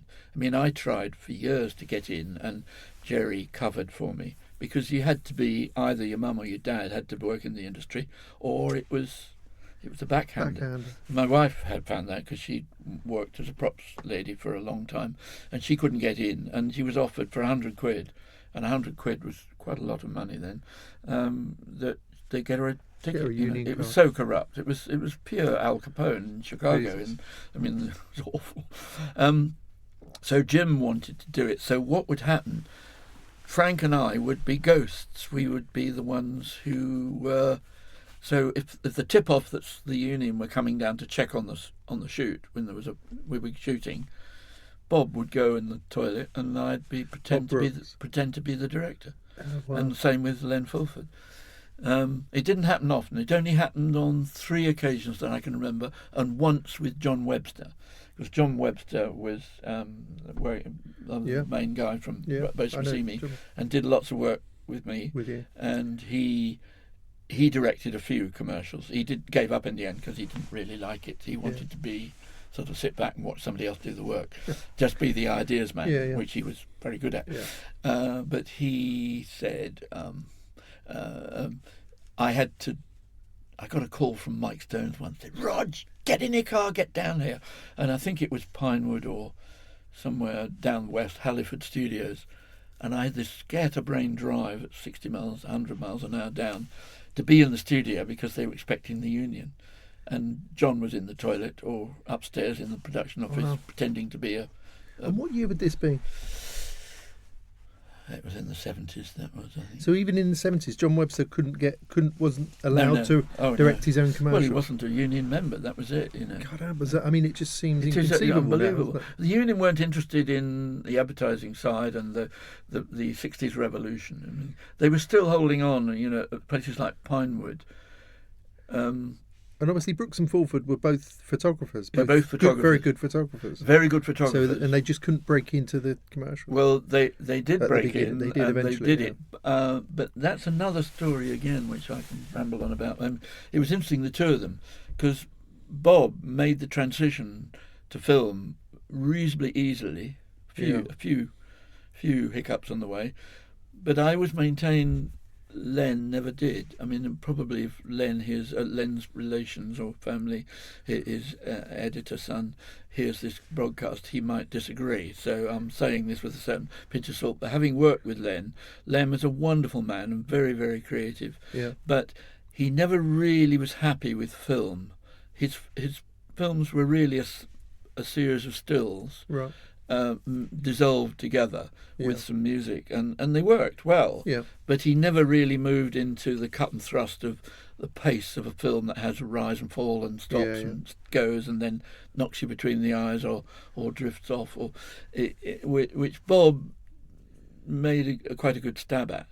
And it was during those years I learnt an awful lot about pace, about how to alter the pace. Either you start with a bang, or you hit people at the end, or you creep up on people and go whoa, you know, whatever. You know. So good teachers, Bob Brooks and Ridley Scott. Oh, fantastic, unbelievable, really. And I watched every moment. I watched it, and I watched them making the mistakes, and also with somebody like Bob, who was particularly peppery. I think that's a polite way of putting it. I've heard he peppery. was. He was supposed to be temperamental. When he was on, we were on his side. He couldn't. He would put his arm around you and hug you. But if you got the wrong side of him, you just go and hide. You know, because he had a very short fuse, and you never knew quite when he was going to go off. And I sometimes could see him about to make mistakes, and you I can't bear this, because it was a mistake that you'd made 50 times in all those years before, because it was like this long apprenticeship, and I'd seen so many other people and myself make the same mistake. It may be due to the choice of lens or a choice of light setup or the way it was lit, and you'd have to try and tell him without. You'd have to. He'd discover it. You know, the fact it was you were trying to tell him that. Don't think it's a really good idea and it was rather like putting your head in the crocodile's mouth sometimes. You know, And how about with Ridley? Is that similarly? Ridley different. Ridley was rather like working for a bulldozer. He was great. I mean, amazing talent. I got on well with him. Things went a bit sour later because I left the company to set up Park Village. But during the days, first of all, when I was a cameraman, I can remember spending several long car trips where we were driving to go and look at a location for him to give my opinion. Did I think it was it might be a sort of medieval castle or a stately home or some semi-detached house. And often we'd be stuck in the traffic, and we were stuck together, and rather like a Sidney Lumet film. There was no outside, and, you know, you're in a room, rather 12 Angry Men, and we talked a lot about our lives and his life and my life, and I learned a lot about him, which his energy was incredible, but basically his creativity. It was incredible. The way he would break. I mean, he just loved very much in the Orson Welles tradition. You break the rule. Find a rule, break it. Right. Let's find out things that people haven't done in filming for years. Why didn't they do it? And nobody could answer. Right, well, we'll have a go at it, you know. And sometimes it worked, and sometimes it didn't. But So, what sort of things did you take from your time with Ridley that you then influenced what you did? That thing of breaking rules, or would there be other specific Well, things? first of all, the it was great to see his compositions and the way he set up, particularly things like pack shots, which are the boring. They were always regarded as the boring bit at the end of the film, like, oh, you know, we've done the car chase and the Queen's leaving the Abbey and all that, and now we've got a bloody pack shot. You know, he made pack shots into every. The crew used to say, trouble with Ridley, it's every frame's a Rembrandt. You know, we used to, and it was a laugh, a joke, in joke with the crew. But the other and probably more important thing for me was his tenacity. The fact that you never give up. You never give up. On it may be everything is going wrong on the shoot. You're on location. It's raining, snowing, it's hailing, there's a tornado, there's a military coup, you know, Mars has just collided with the Earth, you know, okay, we'll deal with it. And he would keep going, and he would keep going, and it may not be the best outcome of what he had hoped to shoot, but he'd always end up with a stunning looking movie at the end of it. And I've been on several shoots with him where things have been, you think, what, just give up, let's all go home and come back another day, you know. But no, and first of all, he couldn't financially jack it in, and that's always the terror when you're a director, and particularly if you've got a location. Yeah. And it stood me in great stead when my turn came, and on several occasions I thought, I just want to jack this in. Let's send everybody home. And used to hear these stories about Hollywood when people said, it's not happening today. Send everybody home. We'll come back tomorrow, you know. And in TV ads, you can't do that. Well, you couldn't then, you know. So you took that into your directing, that you can always do something. You can always improve. You can always find a way. You can always find a way around. It may not be the best, but at least you'll have some rushes to see the next morning. And often they were quite good. And it happened on my first introduction. Well, I'd watched Ridley work, and I'd been doing special effects for him. You know, and it was like washing powders again, you know, because he did do some he used to do really down market stuff, but he made them look really good. I mean, he did there used to be a product called Radiant. They jacked it in because it sounded too much like radium, or you know, and it was like the man in a white shirt, but the shirt was glowing, you know. And the campaign was great until people began to associate it with radioactivity, with radiation. And there were dark backgrounds and a guy in a white shirt with a diffusion filter, so that it had a glow, and they looked stunning. These shots. When I look back at them now, if you take the later connotation away. So I'd done those sort of shots for him, but he very slowly began to get onto bigger stuff, and you knew all the time they were dry runs for a feature film. So then he would start doing the B&H's and those. Yes, those great. Yes, he did those great films, and the Hovies and everything. I was the cameraman on the very first Hovies one, which is not the one that everybody remembers. The Walking Up the Hill. This is the Walking Up the Hill. That it was the one in the north of England, not in sort of Shaftesbury, where with the Twee village. Yeah. This was hard. We shot it in Nelson, up in Lancashire, on a very steep hill with like a Lowry background with chimneys, smoking chimneys, which were still going then, and it was in a Geordie accent, which was right up his street. Although we shot it in Lancashire. And it was the boy saying, what was it? It was just after the war. Me, mam. Yeah. We got a real butter. And it was the Geordie accent. And the first time music, they used the Dvorak's New World Symphony Adagio, which was the music that became associated with thing. And I can remember sitting in the studio during lunchtime on an old Ferrograph reel-to-reel tape machine, playing that music which the agency had brought in as a possible music. And I thought, God, that's really good. And I didn't know a lot about classical music then. And I thought, really, really great. Yeah, it's amazingly evocative, isn't it? Brilliant. Yeah. So you were with him through... So at what point when you were helping out in all kinds of ways, did the possibility of directing come up? Probably about 68, 69, maybe 70.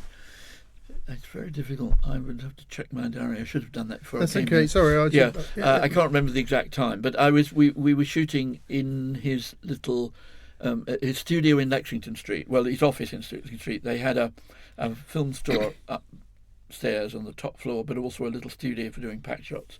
And often, if he didn't finish on a shoot, the producer would say, "Well, it would do the pack shot in the little studio to keep the costs down because they'd run out of dosh." And we would just finish doing a pack shot, and he came to me we were packing up and said, "Have you thought of directing?" And I went, "Oh my God, never thought about it." And then I said, "Well, give me a couple of days, because I've got to chat with my wife about this, because my income was quite healthy, and then because I was working as a freelance cameraman, and two things. I was still doing special effects with some companies. They associated me with doing their trick shots for them, and another lot thought I was a cameraman, and they didn't mix. A bit like the earliest dichotomy in my life and you'd often have, some mornings you'd have a limo to pick you up, and other days you'd be on the bus. It was just it was this two. But so it's amazing that you hadn't considered that, because you've sort of seemingly done everything all around it. Yeah, well, it was like the longest apprenticeship in the world. Yeah, and so. After Ridley's inquiry, I went back to the north of England for my wife, and I told my wife, and we had a long chat about it. And she said, "Well, we'd have to watch our costs, because my income was going to drop." And Ridley was willing to pay me a retainer. Right. It wasn't a lot of money, but it was better than nothing. And I was then going to have to wait for a long time before you get some films under your belt, because I didn't have a showreel other than, and I was also known by a lot of agencies as the guy that the production company get to do their tricks, and he's some little guy with dirty fingernails who works away in a little workshop with lots of nuts and bolts, and a welding torch. It's not exactly the material for the guy we want to shoot our latest Chanel No. 5 commercial. I was very aware of that. So my wife and I went back to the north of England. She's a London girl, but we went up to stay with my mum and dad. And I went for a long walk up on the Kinderscout, the Pennines, where I used to go as a kid. And it was a hot summer day, and I remember, and I lay down on this plateau, this high moorland. I lay down and stared at the sky, and I thought, is it one of these forks in the road in my life again? I've got a good business going with this, but can I afford to turn down Ridley Scott, who by then was becoming famous, not as famous as he is now? Can I afford to turn it down or not? And I thought, I'm going to give it a go. And then I thought, I've been working with other directors now for years, and I thought, I can't be worse than some of them. Some of them were terrible. I mean, they had no idea. And they were getting not just in creativity of making the film, but just dealing with the crew and how to get the best out of an actor or an actress, who's having a crisis. And a lot of actors and actresses are having crises. They come on the set, they're very insecure. Yeah. How they earn their living is this body and this voice. That's what they've got. Yeah. So it's actually them. It's not like they're carpenters and they just have got to learn a trade. And they usually, and you have to work on them, cajole them, and reassure them. And I used to watch directors screaming, particularly Bob used to scream at actors. There was a guy who worked with Bob once, and it was a man who was in bed, meant to be waking up in the morning, and the alarm clock, an old-fashioned alarm clock, had to go off and jump about on the table, But so I was the effects doing. We'd put a machine in it that made it walk and jiggle about, and that's why I was there. And I was waiting, so I had to put the new battery in it and sit and wait. And I was watching him, and this guy had to wake up with a jump. That was his scene, and then hit the button and stop it. That's all he had to do. And Bob wasn't happy with the way he did it, and started shouting at this man. Now, there are only so many ways you can turn an alarm clock off and do a sudden wake-up, And this guy started to break up, and he was almost in tears. And I kept on thinking, take 2 and 3 were perfect. They were great. We're now on take 16 or something, and the man's in tears, and he's going worse. Every take is worse. Yeah. The only people rubbing their hands were the crew looking at working at their timesheets, because by now, you know, we're going to go into overtime, and the laboratory's thinking, oh, that's another 1,000 foot. Yeah. You know, there's the only 2 people who were making a break. I kept thinking, I cannot be worse, so I'll give it a go. The difficulty was that if it didn't work out, I was going to have to go back, and it's quite difficult retracing your steps in this business. So is this RSA at the time? Yes, RSA. So he offered me the job. Yes, it was Ridley RSA, Scott Associates. Yeah. He's a director. You're a director. Is there any other directors at this point, or just you two? No. Yes. Well, Hugh Hudson was still there at that stage. And Peter Webb, who became my partner, was also working there. I think that was it. And of course his brother, Tony, who was wonderful. And I did quite a lot of jobs for Tony. He was really good, and he was like a naughty boy, really. He was great, lovely guy. I had a real soft spot for him. And funnily enough, we still... Ridley Scott Associates, some of the key members of those days, we still have lunch together. Oh, really? Well, we did regularly before COVID, yeah. And obviously we've had 2 years, and then we've had one since the lifting of lockdown, and we just all get together in a restaurant somewhere and dish the dirt and reminisce outrageously. You know? So, how did you set about being a director? Did you do some test films, or I did? You know, how did you get your first? I did. I started off doing Ridley's not finished commercials, which was again more of my learning curve. One of my apprentice. Ridley regularly didn't finish on time. In other words, when the time ran out and the money ran out, and the producer said, "We're pulling the plug on this one. Shut the power." We hadn't finished the commercial.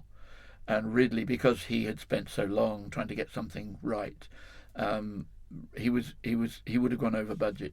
So I would then shoot the last bit, which was usually inserts, things they'd left, hands picking things up like a biscuit, and a drawer being opened and Benson Hedges being taken out. Or, did you do that one? I think I did that. Yeah, just that little bit. The burglar. Yeah, the hand going. Yeah, the hand going in. That's right. That's brilliant. Yeah. And lots of other.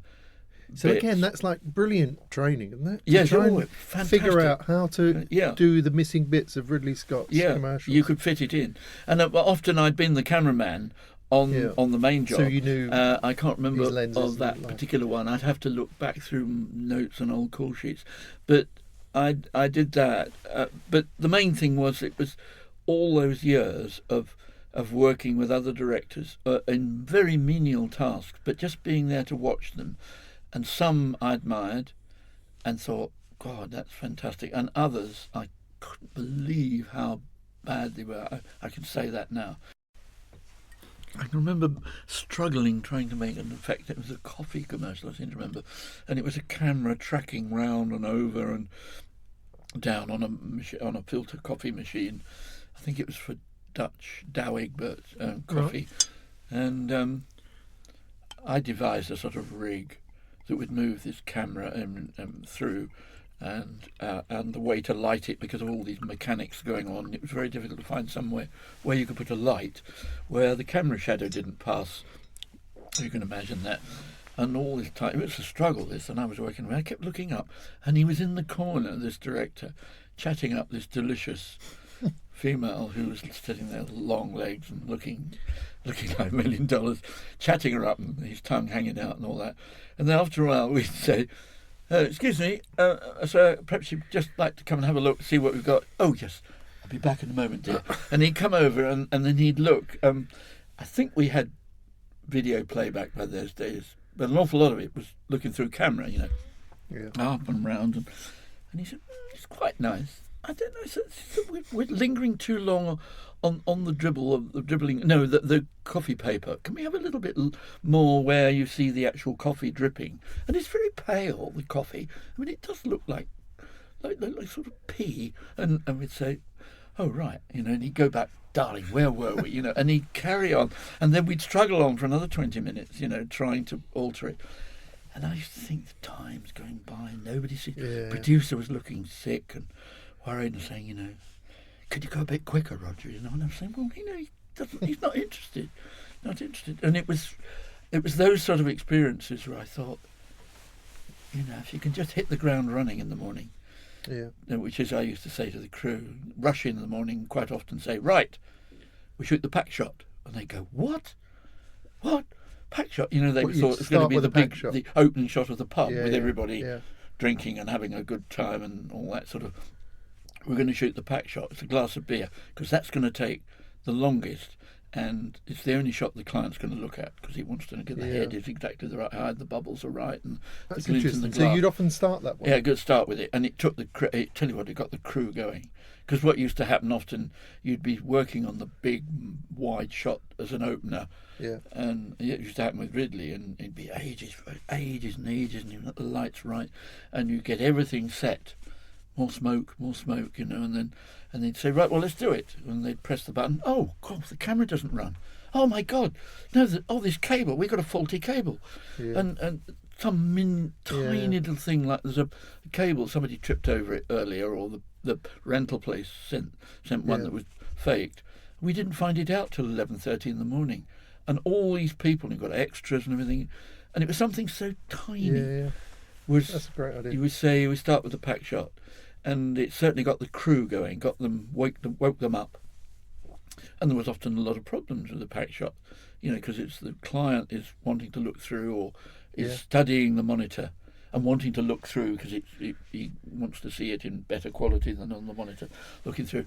And often, you'd say on 2 occasions, I remember the props man, you'd say, right, we're going to start with the pack shot. Oh, props man in his element, right, and he's polishing some tin of beans or something, and he'd put it down and he'd cut the labels out, because all the labels were always too short. So you got a tin and the label, so there's a little bit of metal showing, not the lip on the top, which is normal, but the bit of the can just itself, between the all lip was wrong, right. And he'd take it out, or it had a dent in it, or what the agency had done, they phoned the client, and the client had said, phone the warehouse, send down a pallet of beans, and they'd take one off the thing, slucked in the back of the truck, and they're all tins rolling around back, and they're all dented. And although we had special labels printed by a special company, they never fitted. The props man would come to me and say, Roger, is that all right? And I'd say, oh, God. And then, of course, when you got it right, you put the thing on, and the client would look and said, what are those labels? And you'd say, that's what you've sent down. Oh, they're last year's labels. Yeah. And then, And presumably when you start with the pack shot, the client's calmer through the rest of the shoot. Oh, yes, it kept him happy. He felt that they know it's good. He's got his money's worth. Yeah. I didn't do it every time because it wasn't always practical. No, and quite often the packs hadn't turned up till 9 o'clock in the evening, when we were all on having pizzas. So what were your first early commercials that you started to shoot? Do you remember the first one when someone commissioned you to shoot a commercial, and whether you were terrified or well, it sort calm? Of started it didn't start with a bang. It started, as I said, I was shooting bits of other people's commercials, and then at one of the awards ceremonies, my wife and I were sitting at somebody's table. It was either the old BTA or it was D&AD, I can't remember, and some film went up, and it had won an award, and the director went up and with his trophy, and my wife turned to me and she said, about 80% of that film is yours. Right. And there was a big wide shot with a lot of production value in 2 of the scenes, and the rest of it was what I'd shot, and it began to make me think then it wasn't just earning a living, I was thinking about my career a bit, rather than just producing a good shot. That happened, but then I think the first one I could really claim, Ridley's, I don't think they were together then, Sandy Watson, who married Ridley. Yeah. Sandy worked for Footcoat and Belding then. Still a friend now, lovely girl. She probably would object to being called a lovely girl. But anyway, a tall, willowy, very elegant lady. I should make a note of that. Yeah. And she was working for Foot Cone and Belding, and she obviously thought I had some potential. And I was working for Ridley then, waiting for the big one. And she brought in a script for ICI's. It was a wallpaper, Vimura. And it was like a wallpaper that was embossed. Yeah. That you had textures on. And a glitter. That sort of thing, yeah. Yeah. Vimura it was for, and I think I've got a print of it somewhere on VHS or something. Yeah. And she came, she said, would I like to do it? And yes, I'd love to do it. And it was sort of technical, but with a bit of style. And I threw myself into it because it was like work. And we went up to the Vimura factory somewhere up in Lancashire. And I watched all these machines making this stuff, and wandered around the works, chatted to all the people, and thought I've got to do my homework because that's what directors are meant to do. And I came back and I did it as a sort of it was like rollers, stylized. I had these rollers made in chrome, quite stylish. And the stuff went over and over and around them and through them. And I faked the idea of that it was blank paper or stuff going in. And when it came out, it had the first colour and it went through and it came out again. And the result, it was quite graphic. It was like a piece of graphics. But looking back on it, it was quite interesting and a new way of doing it. But then there was the classic bit at the end with somebody running their finger, a lady walking down a hallway, running her fingers, saying, "It's delicious, dear," and with the kids, the perfect nuclear family, saying, "Oh, isn't it wonderful?" That sort of standard ending to it. And we were shooting that bit on a little set in my own studio. And we were shooting that bit, and the door burst open, and in came this sort of next level of agency man in a suit, bristling in, "What's going on in here?" And he was from Foot Cone and Belding in Baker Street, and we were up in Stephen Street, just off Tottenham Court Road. And he'd come specially. He just heard the commercial was being made, and he hadn't had permission. Now, where he fitted into the pecking order or the thing, I don't know, because I'd had a pre-production meeting with Sandy and a couple of the two creatives, and presumably some junior executive of the agency. I'm never quite sure who everybody was in those places.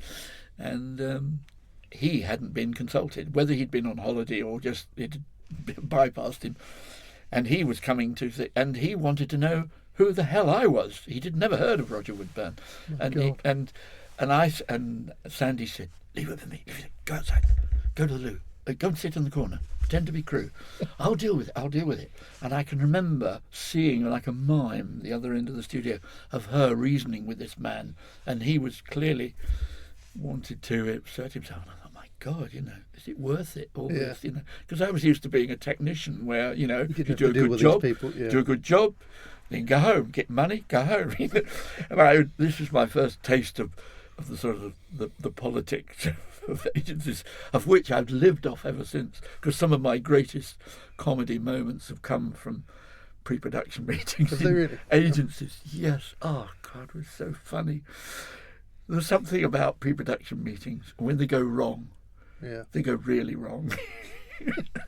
And I love it. I lap it up and I make little notes about they'll fit in a comedy situation sooner or later.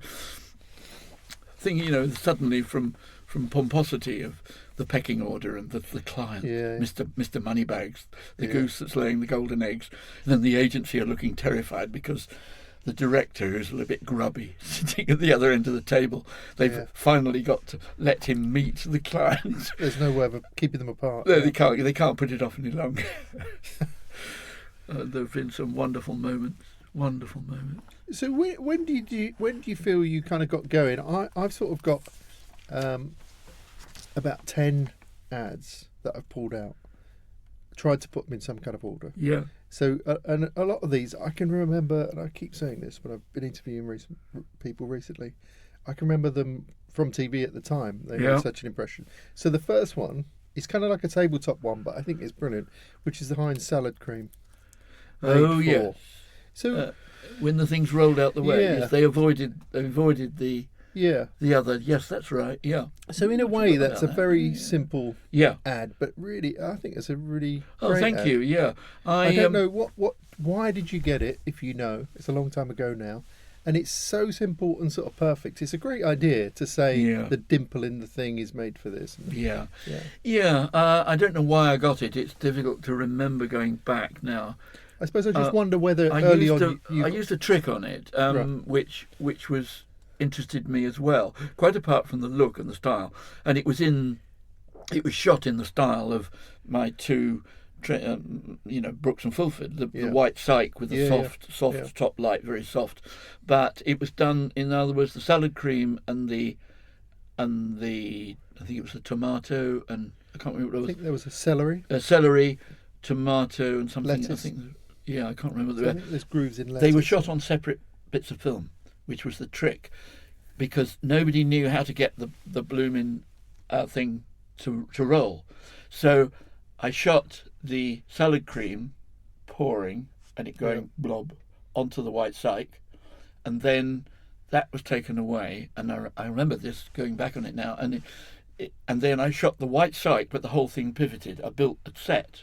The whole little set just rolled, so we just got the thing to roll away.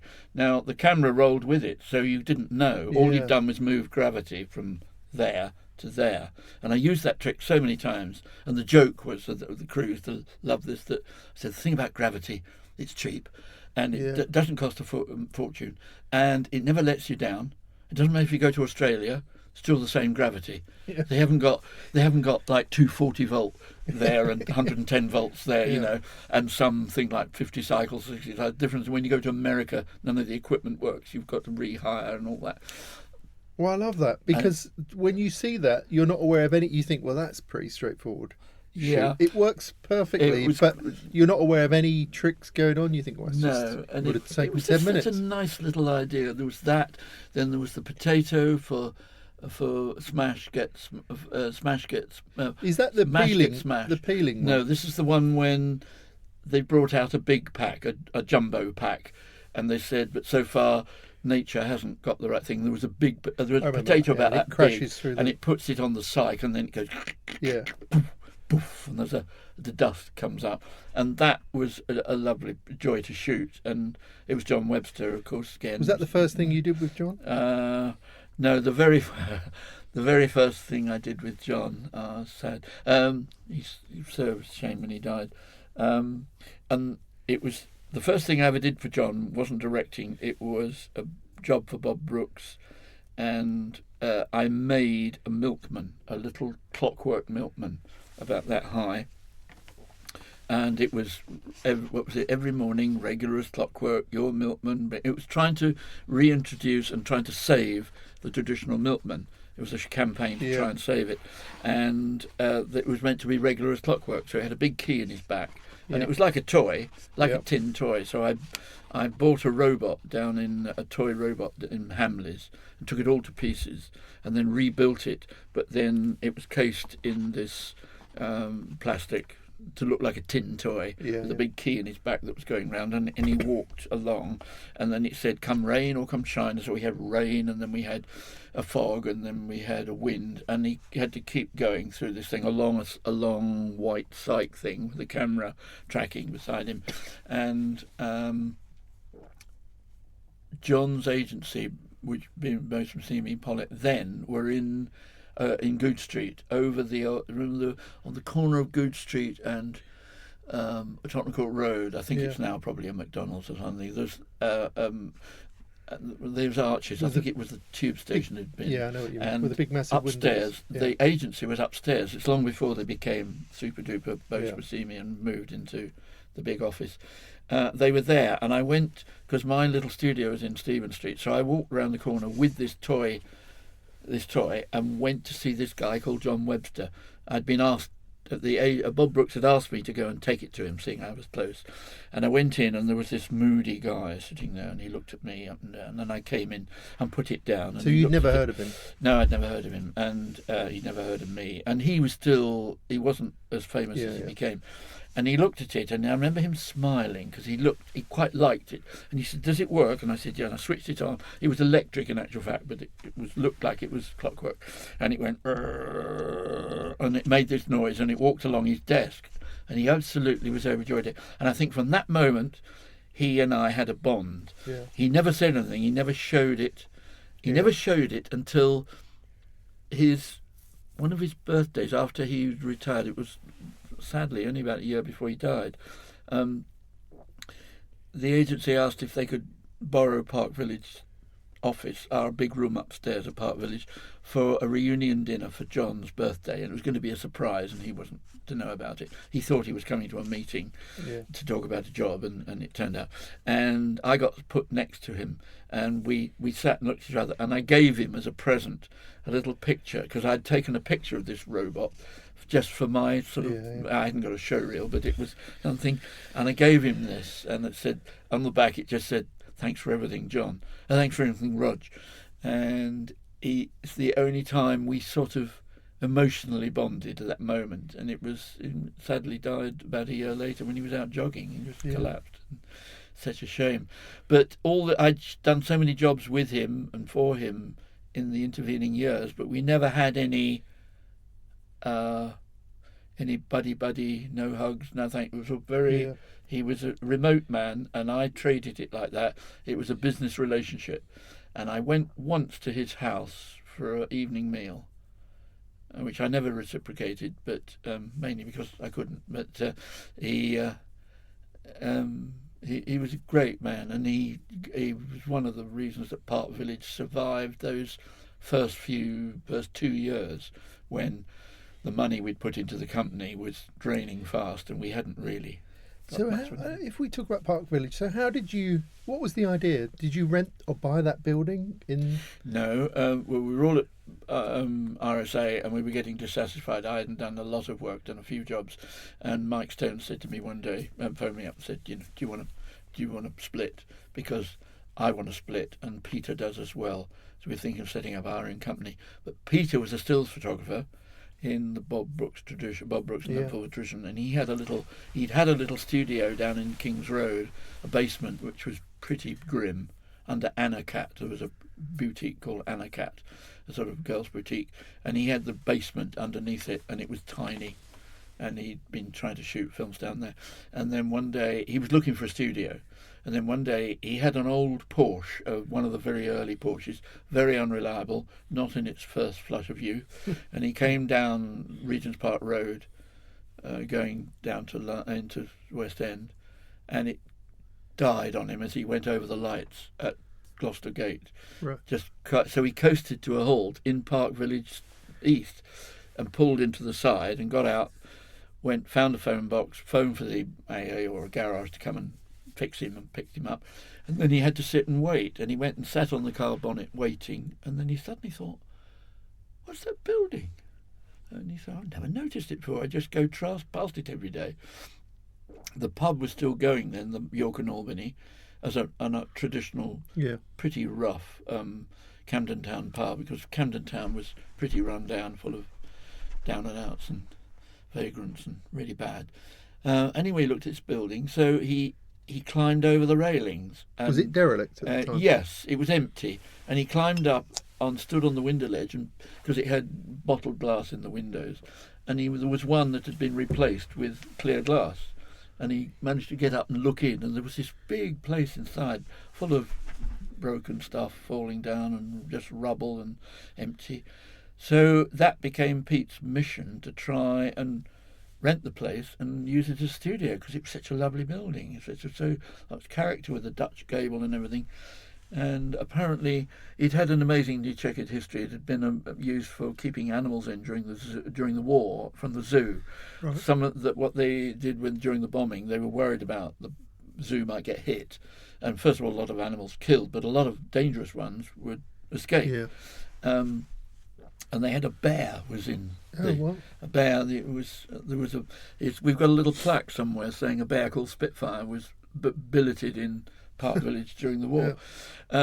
Anyway, he couldn't find who owned it. The council didn't know, and some developers had got hold of it they partially got hold of it with a view for demolition, and it was that period in London when there was no conservation at all. It was just rip it down, build it new, and he finally found out that it was owned by the Crown Commissioners, and in those days Crown Commissioners were this elderly bunch of old men in a club in Pall Mall somewhere, was probably covered in cobwebs with a brandy balloon, and that was it.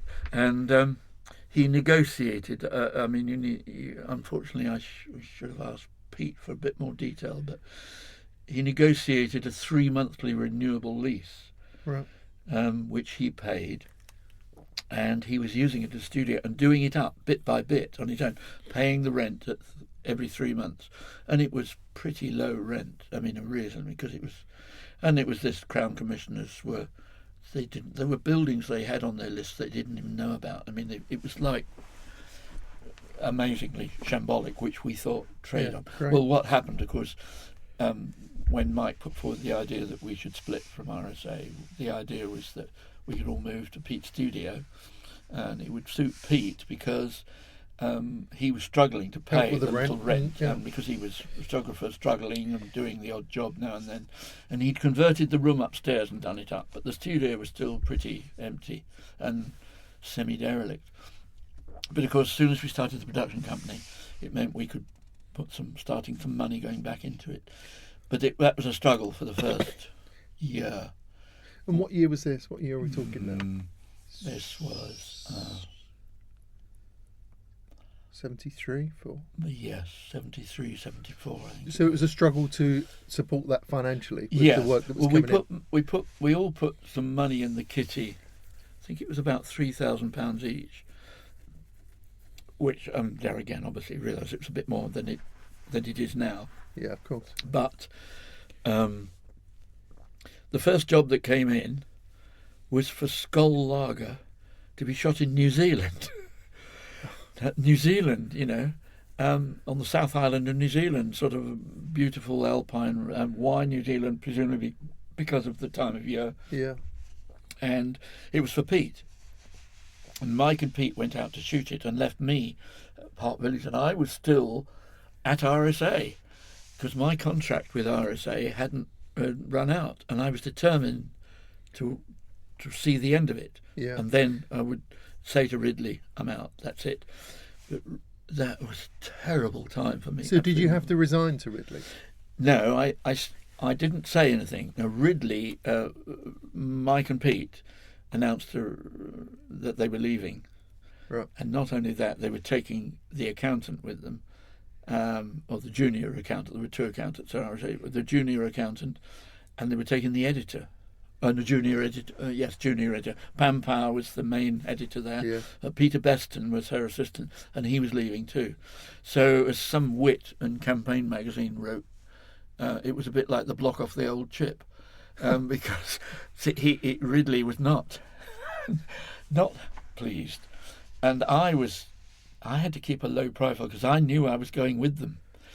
And I knew if I announced it while I was... and I had a job. I was shooting a job for Ajax kitchen cleaning stuff, which was nightmare, awful job, and I didn't want to do it. But I was doing it. I'd taken it on and said yes, and was doing all the pre-production before Mike had said to me, would you like to come with us and direct? And the crunch came, and I'll never forget it. Ridley suddenly said, Rog, let's go for lunch. And I knew what he wanted. We'll go for lunch in a restaurant, and it was in Greek Street somewhere, one of the classic old-time Italian places in Greek Street somewhere. Escargot. Something like that. It was one of the old-time ones. And I knew what he was going to say, right, about your new contract, because he wanted to make sure. And we went in, and I thought, when am I going to tell him, And we sat down, and he had another meal in the white damask tablecloth and the menu. He was going to ordering this and that. I thought, and I waited and I waited. And I thought, what am I going to say?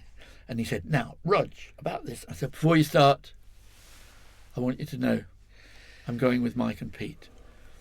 And there was and as Pete Webb said, the red mist came down. And he went, he said, right, fuck you. So I said, fuck you. I think he was. And he got up and he walked out. And I thought, we've ordered. I'm going to stuck with the bill. And anyway, the waiter looked at me slightly perplexed. I said, as the chef started, I said, can we cancel everything? And they went away and they came back and said, yes, it's all right, don't worry. Spoke to the manager. So he went and didn't come back? He didn't come back. And I was persona non grata. For how long?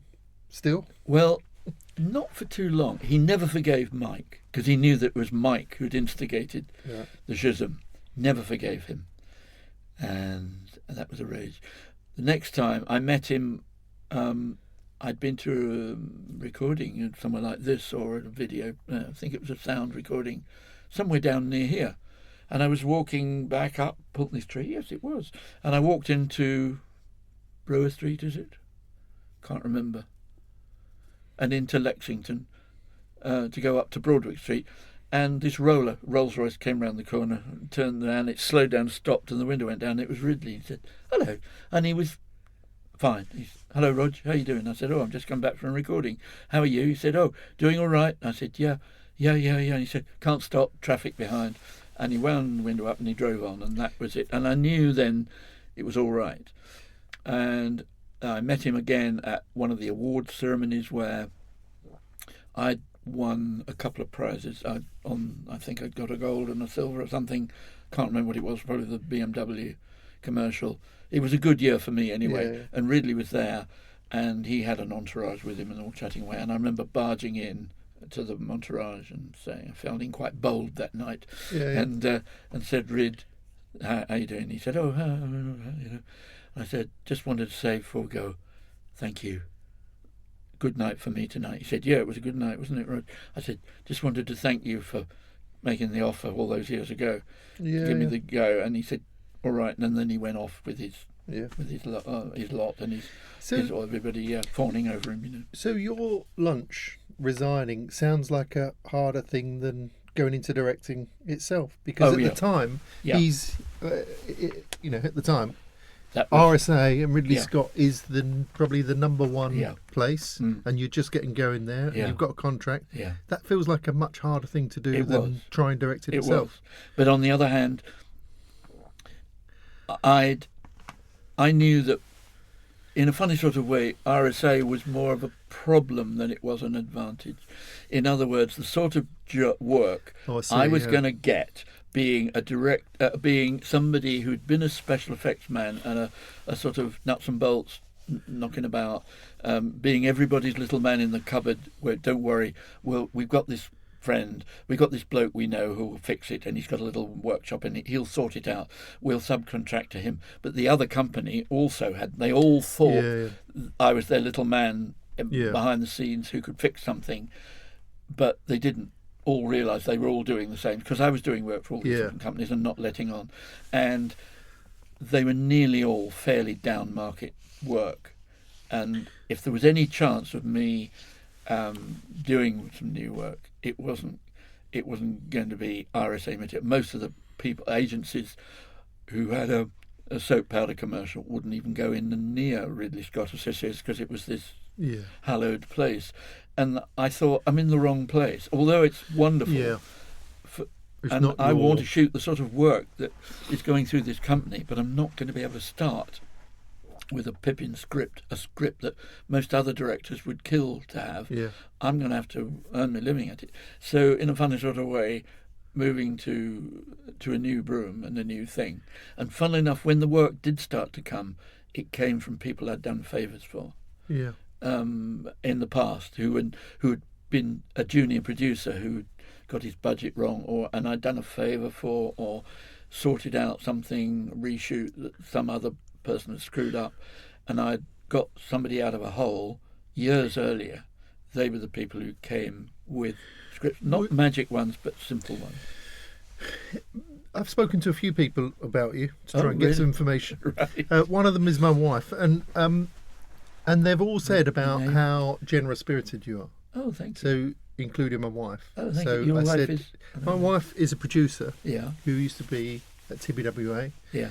Fallon, Abbott Mead Vickers, Oh, right.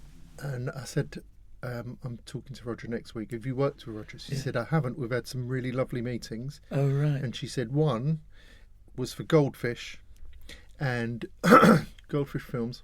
Yeah. She said generally we'd speak to him when it was a really tricky thing and we didn't know how to do it. Yeah. She said, and one was for Goldfish Films. Goldfish, the credit card or something. Yeah, I think, yeah. funny enough, it was with Billy Connolly, I think. Yeah. And he came in That's right. and we I didn't know how to very we didn't know how vaguely. to do it, and you said something like, look, I don't mind if you don't give me the job, but I'll tell you how to do it. What you do is you shoot it upside down, Yeah. and you do this and you do that, and they were all like, oh my god. He said, but don't worry if you don't want to give it to me. So I said, oh brilliant, I'll tell him that. She went, no, don't tell him that. So I can only presume that Oh, she didn't thank actually you. give you the job. Oh, well, So she'll that's be quite horrible. all right. Don't worry. Don't worry. No, But that's lots of fine. people Yeah. said he did this, he helped with that, he offered me advice on this, that, and the other. Which is, where does that come from? Oh, Just as a slight diversion, I don't because know. that's really unusual, certainly in our business. Yeah, yeah, exactly. It's not- Well, lots of to people a give certain things extent, away. I've been stitched up a few times, and I kept on thinking it's rather like when you're driving and you get angry with somebody who cuts you up, and or you give way and let somebody in, and you suddenly they- say, well, and the passenger says, why did you give way? It was your right of way. And I suddenly thought, we've been in the other seat. Yeah, We've been, yeah. and stopping for pedestrians a lot and letting people cross. I mean, I know it sounds a bit naff in a way, but on the other hand, there's no excuse for being aggressive unless it's necessary. I mean, I have had blown my top on a few occasions on shoots, but it's usually because of deliberate inadequacy. If Right. somebody's, even a crew member, some technician I've hired, and he's done not a very good job, I won't get angry with him because I know he's tried bloody hard, but he got it wrong. Yeah. And because I'd been there so many times and told by directors that what I'd done was not up to scratch. I knew it wasn't up to scratch, but I'd just turned up because I'd run out of time, because I'd just screwed Yeah. up. So I don't know, and also it's getting angry with people seems to be so unproductive. Yeah. It's back to my Bob Brooks story. But there have been many other directors I've seen who go onto the studio floor very aggressively. I used to find that when I was working, the crew contribute so much. There's Yeah. so many suggestions from the crew. Hey, why don't we try? I thought, okay, I wish I'd thought of that idea. Now I could either do no, I think it's stupid, or else say, okay, let's give it a go.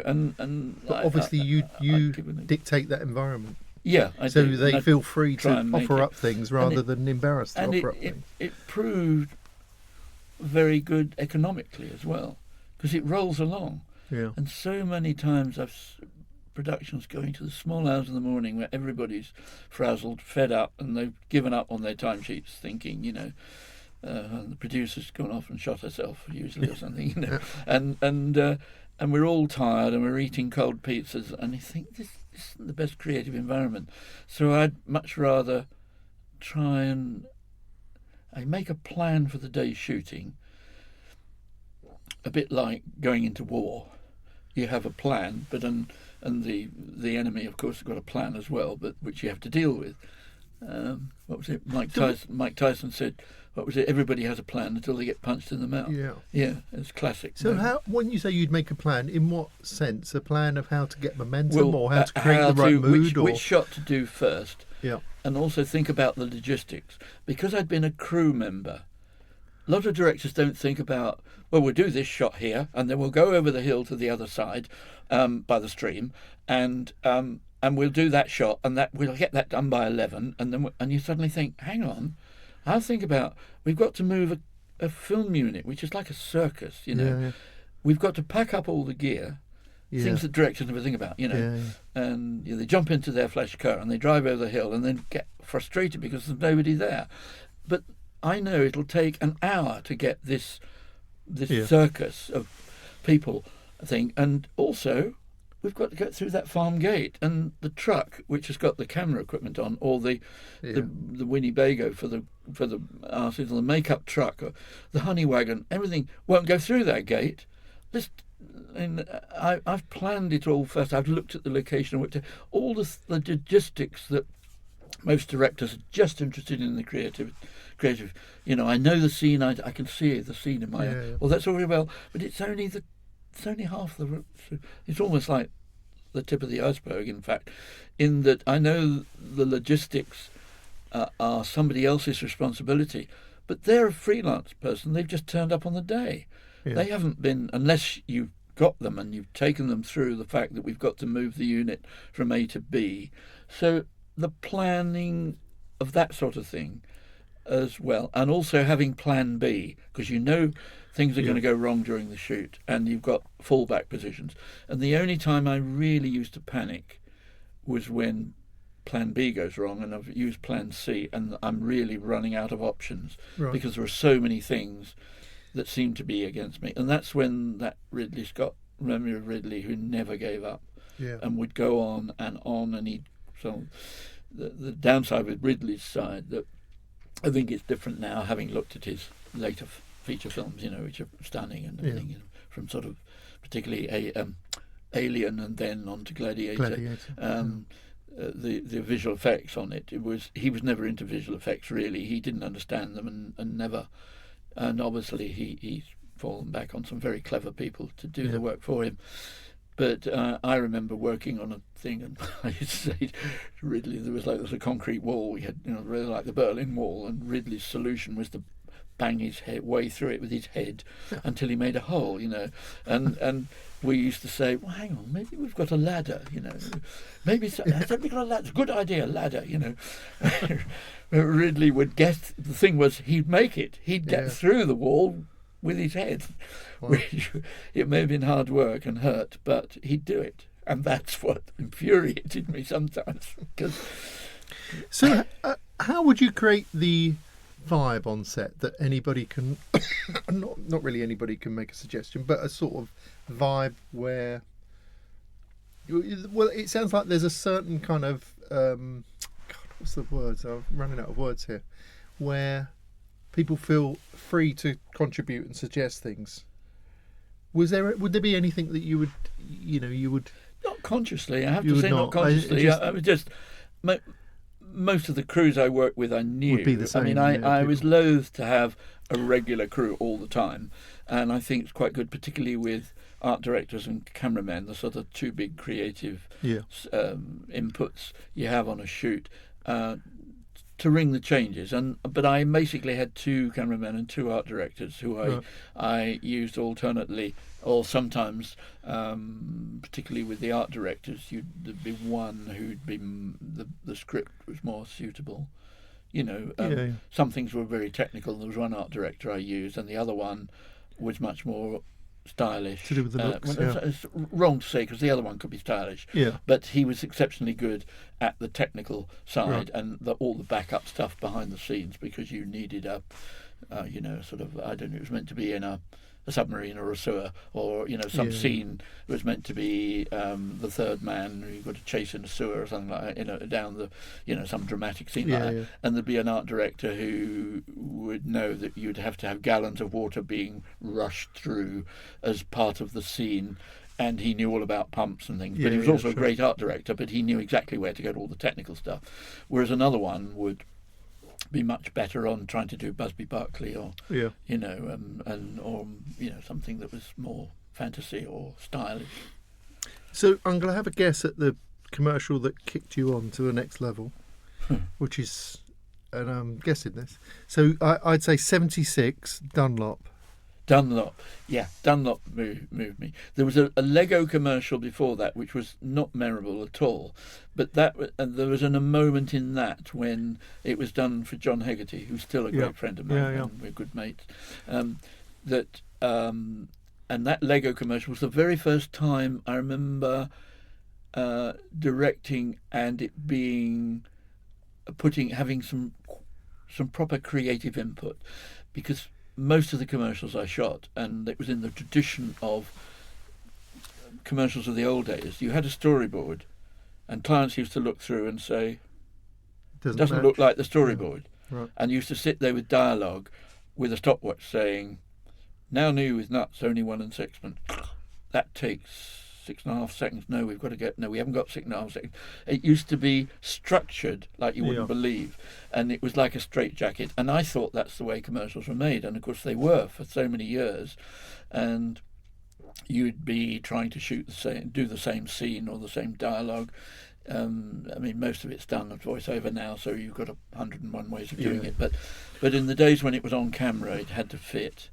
And this Lego commercial was the first time where a certain input, the storyboard, it wasn't exactly thrown away, but the storyboard was just a vague start point, suggestion of the direction it should go in. And I remember doing an egg and chips in Lego, and I suddenly thought, what a wonderful idea, something incredibly organic as a fried egg, which is blithery on a plate and round and soft and blothery, being in Lego, which is essentially which is X, Y, and Z, geometric shapes, and also the chips to go with it.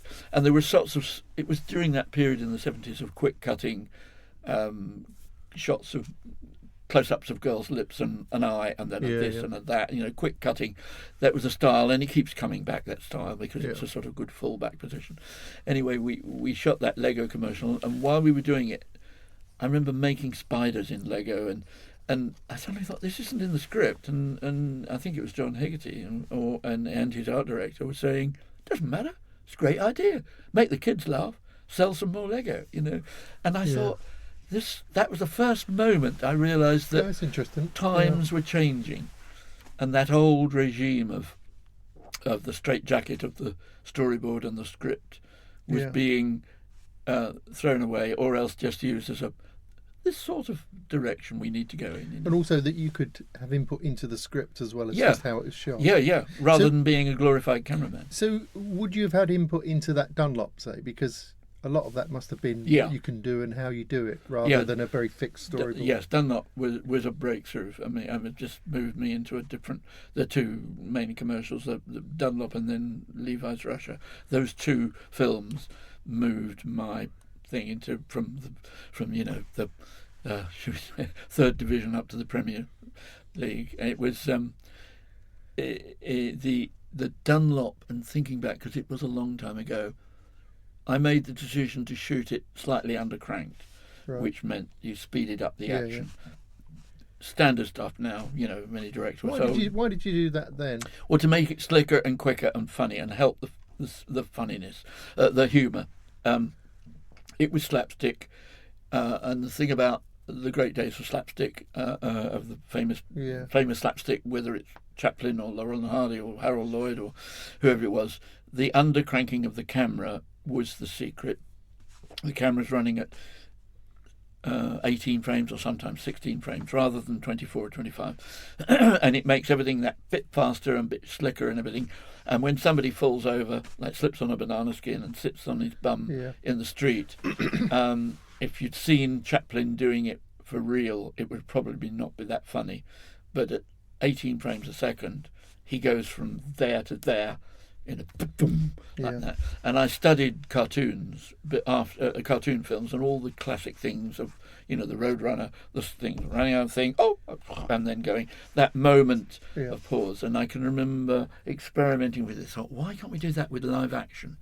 Why does it have to be cartoon? They can do it on a cartoon. He can run out over the cliff, realise he's in space, and then fall until he's not in danger until he realises it. And there's a shot in Dunlop where the umpire's chair disappears, and I insisted that we built a harness for the umpire, which he was on wires, and he was most Kirby wires. People are hung by the back and they fly like Peter Pan and that sort of standard stuff. And I wanted this guy sitting, and we hung him on wires from a crane. And then we put the chair underneath him, the step-ladder chair with his table, and he was then lowered, so he wasn't quite sitting on the thing. He was about half an inch off the seat, and he did his scene, and then we cut, and we removed the chair, And he's still And there. then we ran the camera again, so he was in space. And then at normal speed, we just dropped him down onto the floor, and he rolled back with his legs in the air. And then we frame cut to speed him down for that bit, because now you do it in video. You did Brilliant. Those So days you did the frame cutting, which the editors used to hate because it was all sellotape. Yeah. All the way down. It used to go through the projector like a. And that was inspired by Roadrunner, presumably. Yes, exactly that. So he pauses for a minute. Yeah. And in midair, Yeah. and then brilliant. And we, and to a certain extent, the same thing with the man who steps off the back of the motor boat, cruiser into the dinghy and it disappears. We couldn't do that because he did it for real, but he did it quite slowly, and he paused in midair for a second and then went down. So the rushes looked very boring, but then by the time we did the edit, we snipped away a frame in, a frame out. Editors really earned their living on that. And it caused terrible bureaucratic nightmares because the labs weren't used to neg cutting things, because with a neg cut you lose a frame each time you cut, and then there was huge deliberations about whether it should be an optical. In other words, they will then take the neg and only print down onto a copy negative. This was all the pre-video days.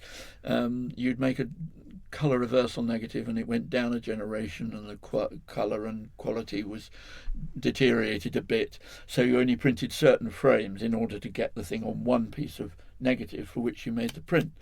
And I think the quality deteriorated a bit, and there was huge deliberations, and it wasn't in the budget because it was and once you get the labs involved, the labs missed deadlines. They were very they're good at processing the film overnight, but to try and do an optical work, so you then have to do an optical house and to do it specially, and that was money which wasn't in the budget, and it was very fraught that way.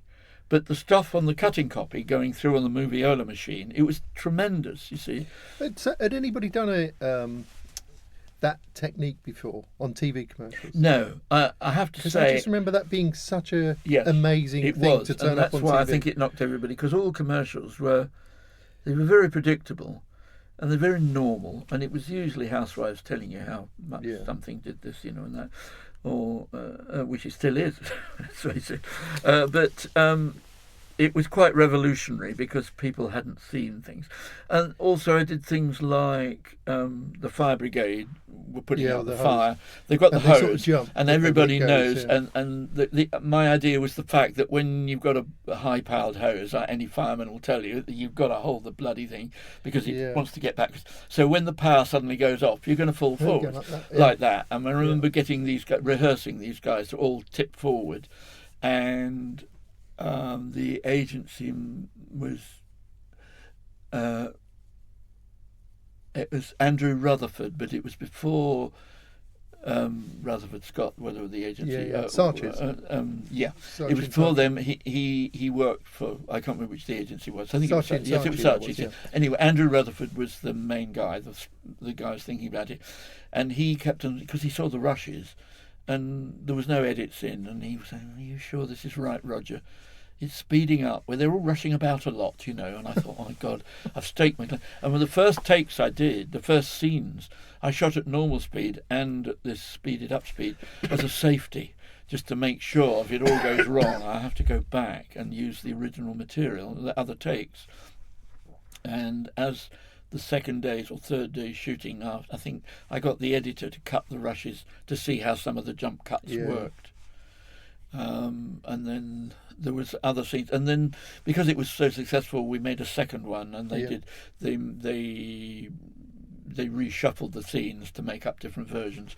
The girl in the bath, when all the tiles fell off the wall, and that was for real. We stuck them on with blue tack or something and plasticine, and we had a nylon wire that went down behind them. It went down, and so they all fell off. And the lady with the carpet, and then the final thing, of course, with the girl with the that's the girl excellent. with the dress. Obviously, that was the big moment, particularly when you're at school, like me.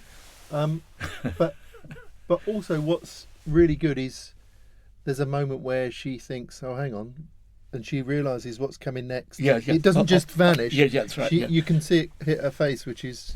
She says, "Hang on, I've got a Dunlop bra on." Yes. But you're right. It's the funny. I youth- hadn't really thought that these little moments where, and I can remember them now, where the fireman sort of They pitch forward. pitch yeah, forward because yeah. the pressure's gone, is the bit that makes it really good. And the Well, fact that he that- hangs in the air rather than Yeah, well, just that's purely the tiny little bits watching that make it. a lifetime of childhood or watching. I wouldn't say Tom and Jerry because Tom and Jerry wasn't my favourite, but Sylvester and Tweety Pie. The thing about the two animation studios in Hollywood, there was MGM made Tom and Jerry, and Warner Brothers made Sylvester and Tweety Pie, and the Sylvester and Tweety Pie ones were far more adult.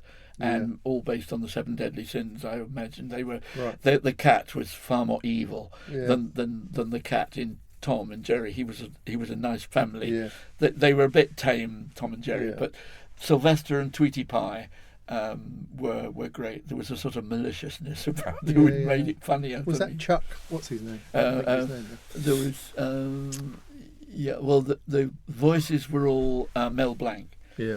Mel Blanc did the voices, and Fred Quimby was one. I remember he I was think it one was of Tom the, and Jerry, wasn't he? I'm trying to think of the other one who was a bit more Yeah. edgy. But much more edgy. Yes. So- Chuck somebody. did Dunlop transform the amount of scripts coming in? I got stuff came in then fairly regularly. Nothing sensational, but I think that when you mentioned the salad cream, I can't remember, that may have come in after Dunlop. I know it was a totally different film. Yeah. And the potato with John, and there was another tabletop tricky one.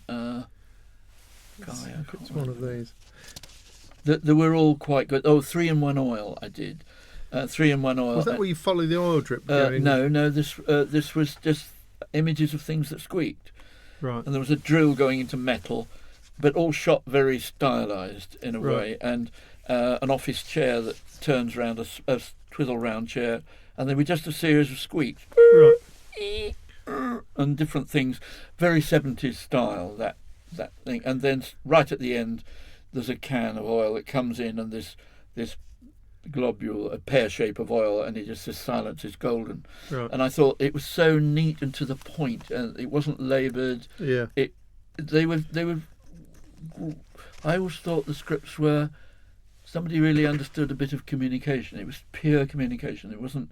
There were no diversions, No no artifice, egos yeah, being yeah. shown. They were just simple, and I think worked as far as a client and his product was concerned, because so many directors tend to lose sight of the fact that they weren't Yeah. making a feature film, they were making a TV ad, Yeah. and somebody's put up some money for this for you to indulge yourself. You may as well Yeah. make sure they Hopefully give them something back. they get their money's worth. So how many jobs do you think you would shoot a year in these days? You know, after Dunlop, so when it was busier. No idea. But Um, 10, 50, 100? Well, there is a record of it back home, which maybe I should have looked up, because my wife used to keep a note. She obviously looked after my finances. Yeah. And I'm just curious because nowadays good directors don't shoot tons of stuff. And in those days they used to shoot a lot of stuff. Yeah, I did shoot a lot then. I shot as I got more successful. I slowed up quite a lot, which a lot of other directors didn't. Because you were pickier about the script. I was pickier, and I also wanted a bit more private life. Yeah. I didn't want to be, and I turned down lots of foreign locations. Right. Just took you out for too long. Yeah. Well, at that time there were family pressures. My mother was extremely ill. My father had died many years earlier, but my mother was extremely ill and was clearly going to conk out, and that coincided with a couple of jobs which were foreign locations, and I could see me being abroad and getting a call, a telegram or what it was then, to say that Mum was on the blink, and having to get home, and what I would do as far as the budget on the job if I was out there for 2 weeks. I didn't want to have to make that decision, and it's a bit of a corny old saying, but my dear old mum had looked after me through bad days in her in my childhood. Yeah. The 40s and the early 50s were extremely tough, and she done all right for me, and I felt in her dotage I should reciprocate. Yeah. And it sounds like some really mawkish, noble thought, but it was a deal, an unspoken deal. Yeah. And although it meant the Park Village didn't make a nice lot of dosh, and it probably went to Wayland or somewhere else. The job, I can't remember. But Mike was heartbroken, of course, because he, being a producer, could see it was a series of commercials in Australia, and I turned it down. So I did get quite picky, and also so many of my contemporaries' marriages had broken, and I was determined that mine wasn't. And I had a wife who had, first of all, the good thing, she'd worked in the business. She'd worked at an advertising agency, and she'd also worked as a freelance person in this business. And so she understood when I said I was working late at the office, I really did mean it. Yeah. Whereas a lot of girls Sure. who or husbands who are not in this business find that difficult and obviously get quite suspicious. Yeah. And we had a wonderful marriage, very good. Sadly, she's no longer with us. But Sorry to hear that. it was that did affect it, and I think that a lot of my contemporary directors overlooked that issue because so many of my contemporaries' marriages have gone wrong. They may have been wrong to start with. I mean, Sure. a lot to do with this business, so it was just wrong. But you managed to get some kind of balance. I that did. sounds of it. It was quite difficult at times, and my wife was very understanding, which was great. But it meant that Park Village had to sort of put their side of the deal. And there was no question as far as I was concerned. If I said I wasn't going to do the job, I didn't want to do the job. And there were a couple of jobs which I wish I'd done. Is that what I were didn't. those? I can't really remember. Well, the one in Australia, which was like a Mad Max Right. rip-off. I can't remember what the job was now for, but it may not have even happened in the end. I can't remember.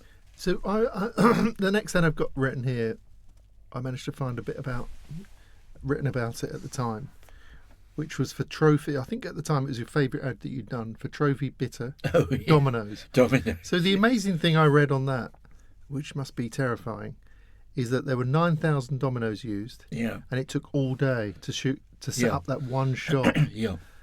Yes, it was done during a day and a night, and we shot it in a studio down in Battersea somewhere. And the reason was that the studio we were going to use originally had a wooden floor, and the domino guy who we got to set them up and everything said the floor having a spring in it's dangerous. We need a concrete floor. And most studios have got a timber on concrete, but there's still a slight spring in it. And we went to there because it was basically an industrial unit, a sort of empty industrial unit. And it had a concrete floor, which we put a vinyl floor down on. And so the guy said it was totally inert. But yes, we shot all the commercial, and then we went away. And I think he set it up on a Sunday, during a Sunday, and there was him. I think he did it on his own, and I visited the studio during the Sunday. I went down several times during the day and quite a lot in the night, and then went home, and we came in and we shot it on the Monday, and it was very, very hair-raising. Yeah, I can't imagine. No, because If they were all anybody set breathes, up. coughs. Yes, well, he had little wooden barriers about every 100 dominoes, so that if somebody did knock it, it would only go that far and it would stop. But these were like little hardboard stand things that he put in there. But he had to take them out at one stage. But all the rehearsing was done with these in. He had to take them out and then place dominoes in where the thing had been. It was like a little wooden board with a thing, which he got the chippies to make. And we shot all the main part of the commercial with the various little tableaus of the Ace of Spades and the chrysanthemums and whatever, and they were done during the day's shooting with extras and everything. But when it came to the the big ending, we had all these extras who had to come in. So we had them all outside and got them all dressed up and makeup done and all that. And then I had to go. I felt like a schoolmaster. I had them all outside and I said, look, no, what's going on? I explained what was inside because they had no idea. I said, inside we've got, how many 100 dominoes, 1,000 dominoes set up, and they're all absolutely open mouths. I said, you go in through the back door. They're all set up here, and I've got a camera set up looking at it here. I want you to all come in to round the back, and we had 2 assistant directors who'd rehearsed it.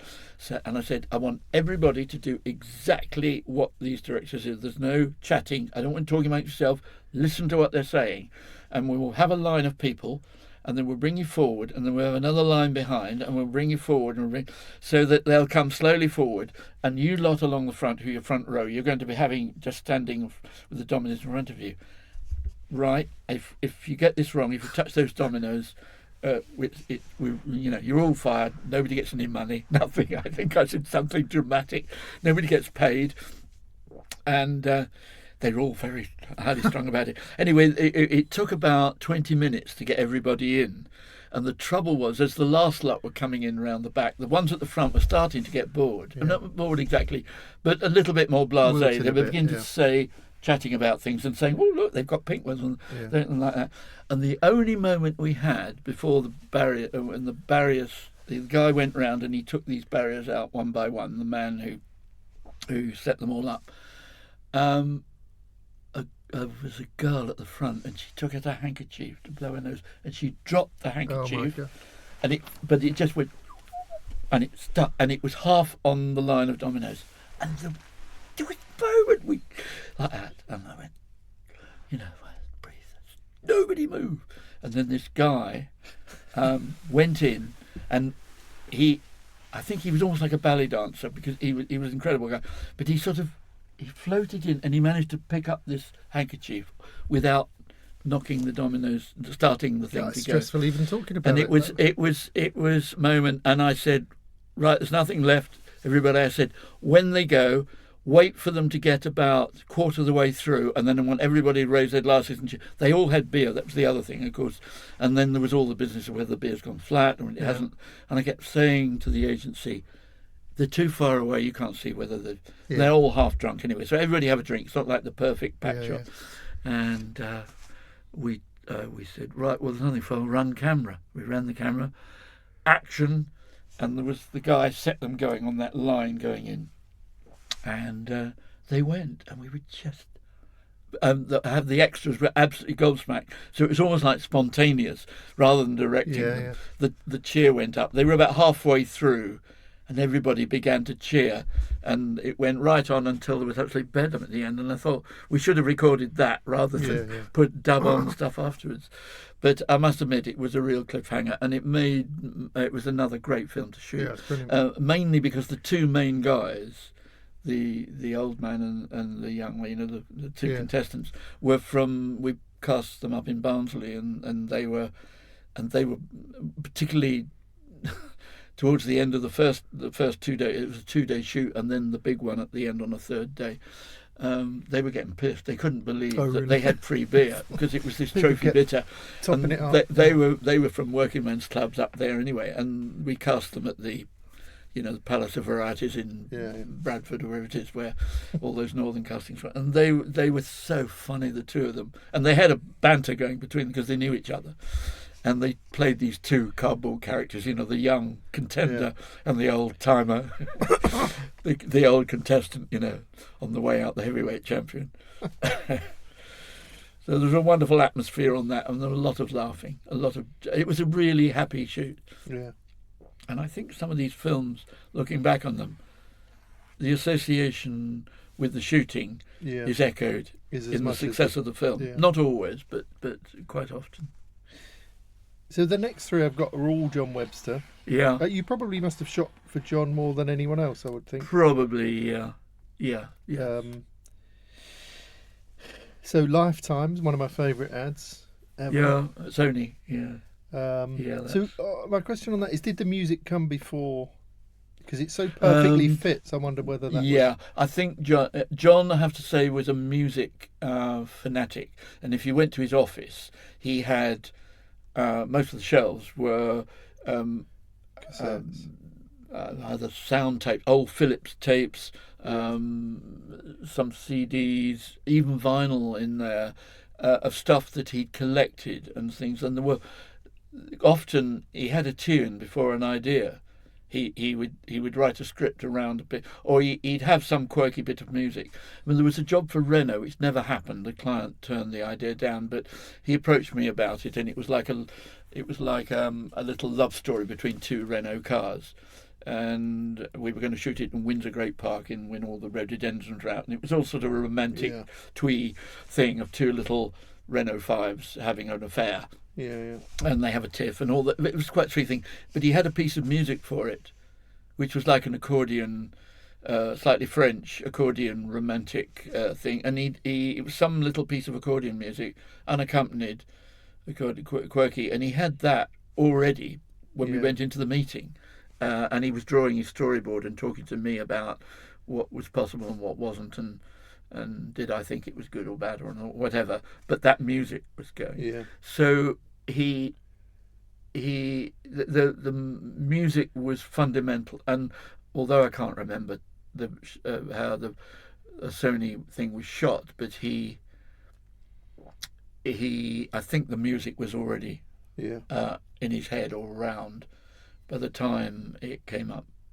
What was extraordinary about that was that in the original script there was going to be a shot of the front of the TV, because it was for a Sony TV. Oh, right. It was written in the script, and it was like it didn't fit because it was such a neat idea, the locked off camera and life changing. And John had struggled because and then when he showed the idea before it was shot, he showed the script, and presumably in the pre-production meeting, and I seem to remember the client saying, "Oh, we don't bother with all that. Just leave it the back of the TV." And we said, Jesus. The back of a TV is probably the most unphotogenic bit. It's a bit technical. It's usually a black vac form thing with slots for air and a lot of connectors. And he said, "Doesn't matter." John, I remember he looked at me, and he suddenly thought, and he think now, why can't you have clients like that now? Because we said, we'll put Sony on the back of the TV, like an industrial looking lettering, but so you've just got some branding. No, don't bother with that. I think I can't remember whether there was Sony on the back of it or not. Not that I can remember. I mean, it is amazing now when you think. It's just so lovely to have it all that one shot, and then just the time it comes up, rather than end on a glamour shot of the TV. And all I remember else was the hippie guy in it, the son, with the long hair, who's there, looking like a slob. That he was. That's David Thewlis. Do you know Is it David really? Thewlis Well, was that's him who went on to greater things. Very greater things. I'm trying to think of a few others again. Is it Jeffrey Donald who was in? He's the one who was in Not the Good Life, one of those sitcoms with Judi Dench. What was the Judi Dench? There was a sitcom to a romantic thing of couple in middle age. I can picture it. I can't think of what it's called. He was in. He was the guy with the lugubrious, rather Cliff. What's he called? Nixon-like face, long lugubrious face. He was in one of the Dunlop scenes. He was the customs officer in the thing who the man puts the bag on, and the bag disappears, and all the watches and things roll out. I can't remember what it was now, the things he hasn't declared. He was the customs officer. He only had to raise one eyebrow. That's what and he did that. But several of those people who've been in my commercials, they used to come in regularly. I now see in movies, as sometimes in bit parts, but quite often quite major roles, And what about Hofmeister Bear?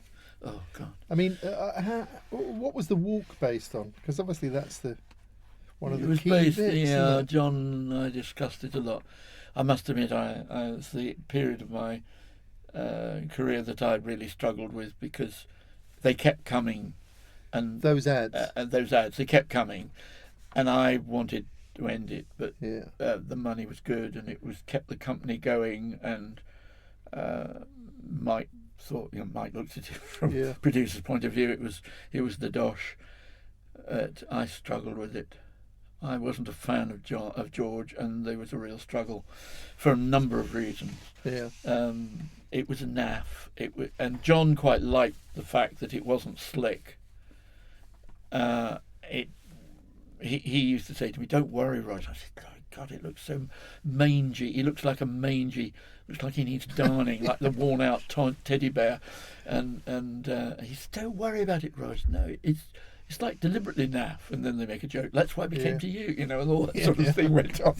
But they were a struggle. I mean, it gave me a chance to try lots of effects and things, and particularly when he walked on his fingers upside down along the bar, and it was good. dummy bear with the mechanical fingers, which we made. And it was quite deliberately naff. But it was very famous at the time. It was wasn't famous unbelievably at the time, famous. yeah. And he was based on. John had this obsession with like the guy with the. I think it was after Grease, with that famous scene with Travolta walking down the street at the opening scene of. Is it Grease? Oh, no, it's you mean Saturday Night Fever. Saturday Night Fever. Sorry, Yeah. Still Travolta. Yeah. Yeah, when he's got the tin of paint and he's walking down the street. It was kind of, and the camera's low and his feet are coming out at the camera, and it's to that beat. And I think John was influenced by that a lot. Okay. Whether that was before or during George, I really can't remember the chronology, but it's that sort of thing. And the other thing with George the Bear, we couldn't find people to be inside it, and they were diminutive, should we say, people. We found a guy who was about 5 foot,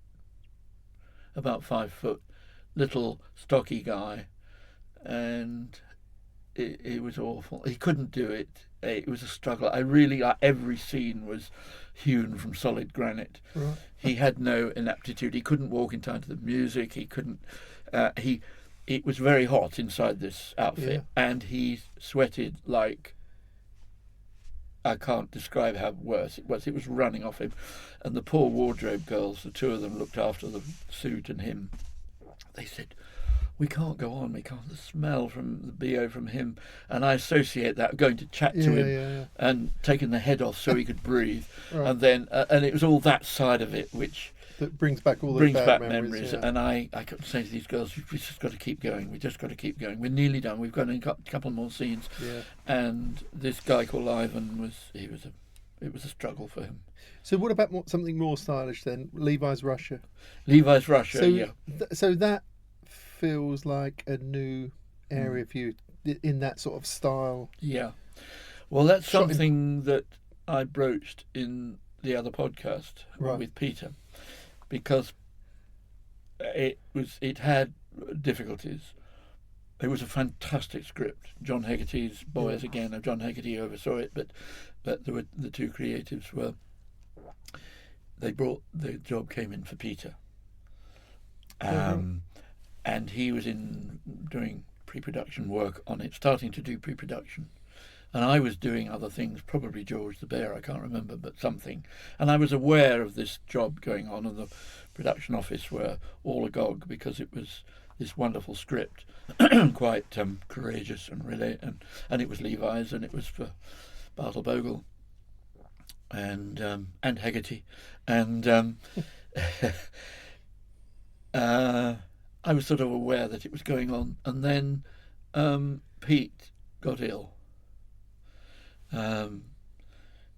And he soldiered on for a while during pre-production, but it was clear then, I don't know the exact details because I was on a shoot somewhere else, that he couldn't do it. And Mike, being the consummate producer, thought to try and stop it going to another production company, suggested, he came to me and when I was finishing a shoot and said, "Rog, we'd like to shoot that." And I looked at the script and thought, "My God, that's fantastic, what a one." And I was still at the sort of, as they call the slap bang wallop, and also doing John's Courage Best as well, the Chas and Dave Yeah, stuff. I'd yeah. done 2 of even 3 the Chas and Dave things, which were joy to do. Great, Yeah. some fantastic music. You can't go wrong. And being a period piece, you can indulge yourself. And I was in the middle of those, and he said, "Well, we've got to try and sell you to the agency because your showreel has got nothing like this on it. No style, no historic stuff, no politics, no nothing in it. It's all Yeah. Chas and Dave." And I can remember going to the agency with Mike and thinking to myself, I've got to sell myself to the agency. That I've got to try and convince them that I'm the one for the job. And I think, to be brutally honest, they were pretty sceptical. I sort of took the bull by the horns and said, I know I'm not going to do it like Chas and Dave with a hooray, Yeah. And I don't know whether that warmed me to them. I mean, I already knew John well, but because I'd worked with him before. But to be brutally honest, I wouldn't have blamed them if they'd have said, "Yeah, I really think we could find another director for this script. It's not really your bag, Roger, is it?" But they didn't, and to my eternal gratitude and their courage, they gave it to me, and I suddenly found myself with, should we say, a proper film to shoot. It was like a mini feature in a way. It was a 60-seconder, and then we made a 90-second version for the cinema, I seem to remember. And a certain amount of pre-production work had already been done. The main character, the boy in it, had been cast, but they were very keen to know what I thought, and it was interesting because he was Oriental. Yeah.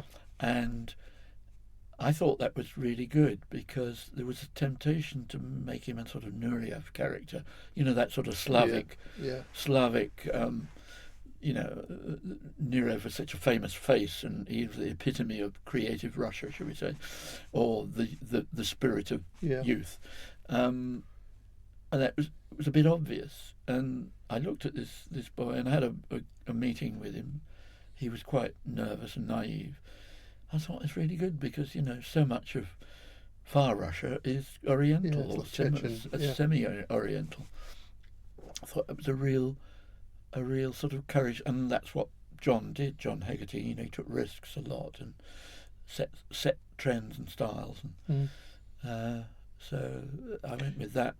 The main thing was the locations. There weren't any locations that in Peter's notes that I'd found that were suitable or anything around, and I went off on my own. I think on my own in the car, and I went down to the East End. Yeah. And I went to the old, not the Surrey docks, the old London docks, which were derelict then, totally derelict. And it's, fun enough, it's where the city airport is now. Yeah. Which is, and obviously a lot of Canary Wharf. But Canary Wharf's a little bit further west. But the city docks, London docks, were the ones on the north side of the river. And they were just full of these empty, derelict warehouses. And it was meant to be fenced off, but vandals had broken the gate down, and nobody bothered to lock it up again. So I drove my car in, and there was this road with warehouses down either side, and the railway lines in the middle of the road, and then there were these girder bridges and heavy industrial, but all derelict.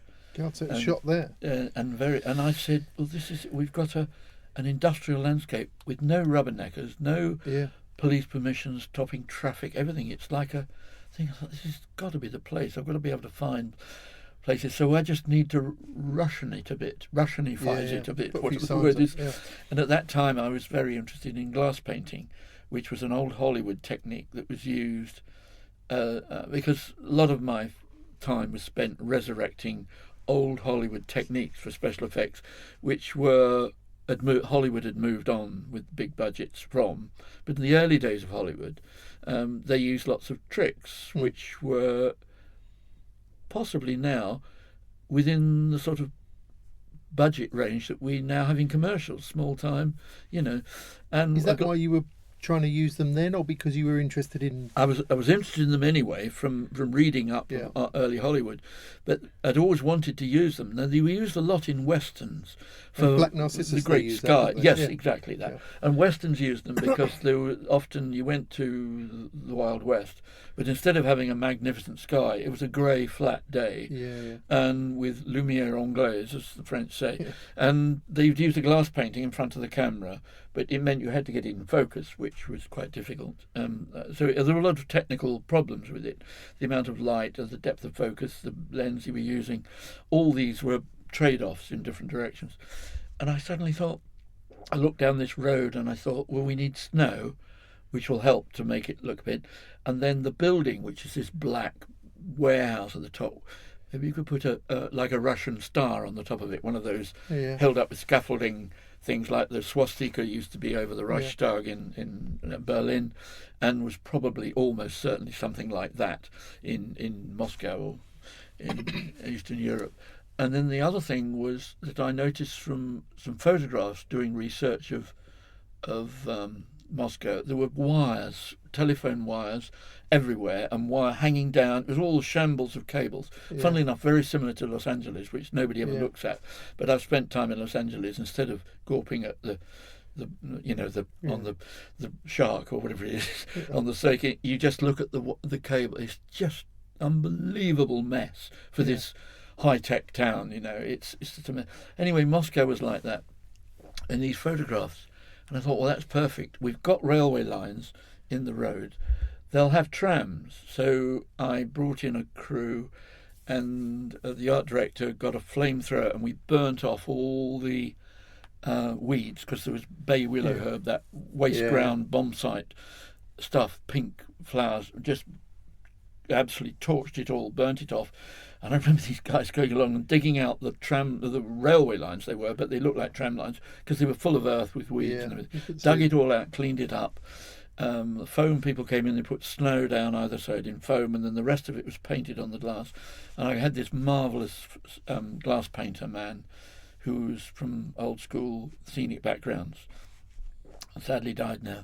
And we put up this huge sheet of glass with a black velvet tent over it, so it was all in the dark. And he painted these, well, he did it with letter set lines, these sagging telephone wires going off and they were all actually on the glass, but they fitted this one position. It meant you had to shoot, you couldn't move your camera or it all went wrong.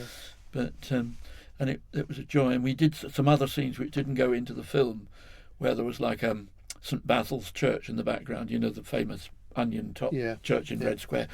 It was a sort of another one. It was in the distance, where there were some guards, Russian guys with all the military kit on, but warming their hands on a Coke bucket with a rope thing. We didn't go into the film,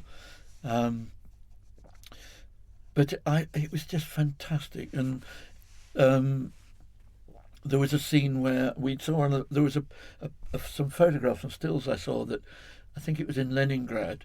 If you weren't allowed to buy and sell your flats in the communist era, so people swapped all the time. You swapped apartments, and the way they did it was you posted a bit of paper on a fence. There was a famous fence that everybody went to, and you looked for an apartment, and you traded your apartment with another if you wanted to move to a different part of town, and that got round the communist regime. Apparently, they didn't mind that, but the way it was, the bits of paper had fingers on the bottom of paper.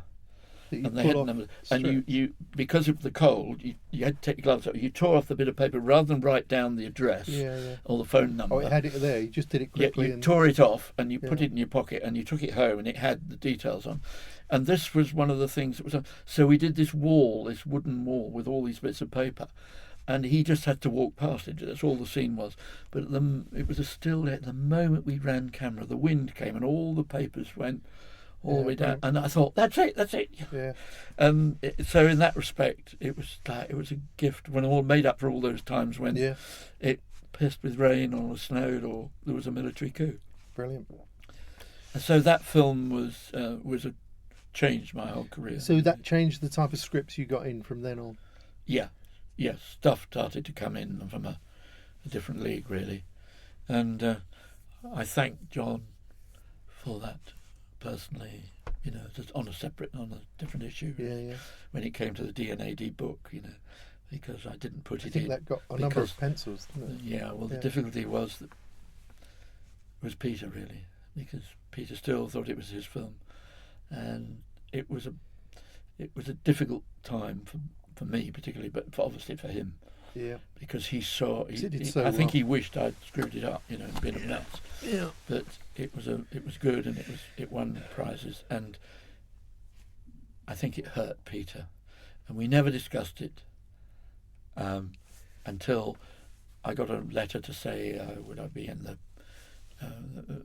D&AD book of well-known directors, and could I submit the films that I thought were the best and all that. Yeah. And obviously that was a candidate. So I went to see Peter in his office, and I said, and from what he said, I felt that it was going to hurt him. So I left it out. Did you? Of the I never put directors, it in. the commercials directors? But, I put in other films, and I never put that in. And a lot of people said, why? And several people at Park Village said, you're mad. But there was something there I just couldn't. I knew how much he missed that magic moment that would have kicked him on up too, and it was never talked about. I wrote a letter to John to explain why it hadn't gone in, because I knew he would be looking for it, and why it didn't go into the book, and it was never discussed until the podcast I did with him. Okay. And we had it out. Really, it was great. It was fine. I mean, we were two old men now, and it's all history. But and I guess you had your separate lanes, and that must have blurred it, because you. It did a bit, yes. He may have. Yeah, I felt that I was in his territory, and if he'd done a Chas and Dave, George the Bear, which he would never have done, of course, never done that, but it would have maybe affected me. I don't know. So it's funny. There's a couple of commercials that were kind of spread around how it was made at the time amongst creatives. Yeah. So one was BMW Birth of a Notion. Yeah. So I heard that was, they quoted on it several times, and it was unbelievably expensive, and you said you can just do that with light, you don't need to punch things out. Yeah. Is that right? Well, I wasn't. I'm not party to any of the producer finance's background to it. It's difficult to remember, but let me think now. What happened was, I have to go back a bit. I'm sorry. Okay. Here we go again.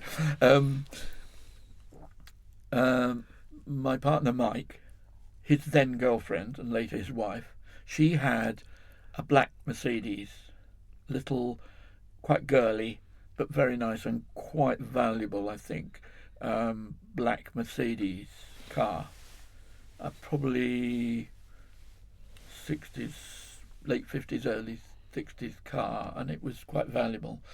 And they went away on a holiday abroad, and because they didn't want to leave it in the street down in Chiswick, because somebody tried to steal it twice before, they brought it up and left it in Park Village studio, because we didn't have any work at that time, and but was a job in another studio, bigger studio, and it was sitting there all that time, and I looked at it, and I'd always had an idea of the idea of shooting a black car in a black studio.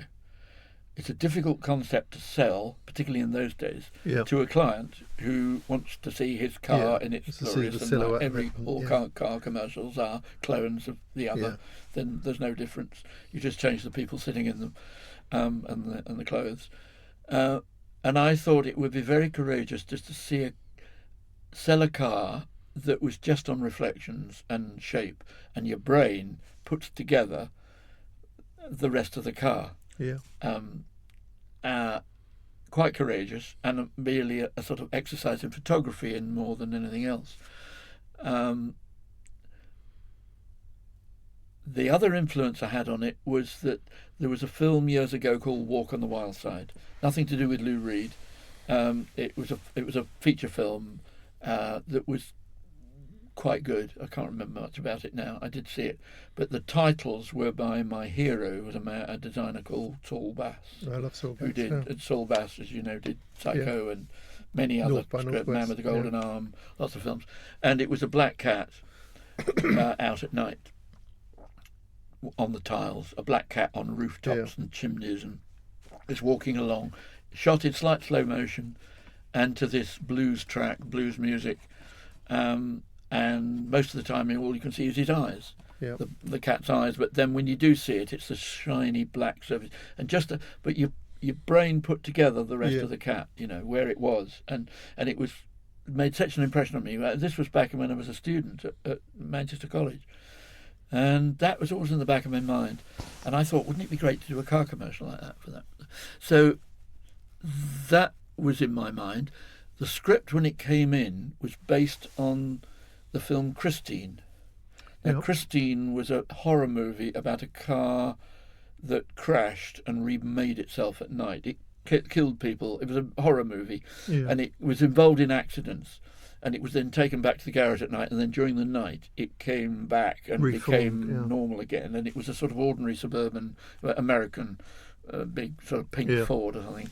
And it was called Christine. I never actually saw the film. I saw bits of excerpts of it. And the bits of film I saw, I didn't think it was the way to sell a quality car. But I knew that my idea of the black car in a black studio would only work if it was a top-of-the-range car. It wouldn't work for your Ford Escort or your Ford Fiesta. It was going to have to be a car of people who were in the market for buying it, would sort of be, wow, that's quality sort of feeling. And so that was it. So what had happened with this black Mercedes, and I had no work, I thought, I've got a camera. By then I had my own camera, a lot of short ends of film. Why don't I experiment with this black car in the black studio? Well, the great thing about Park Village, we had the space, and we also had black drapes. We got the studio man, and we were all sitting there doing nothing, waiting for a job to come in.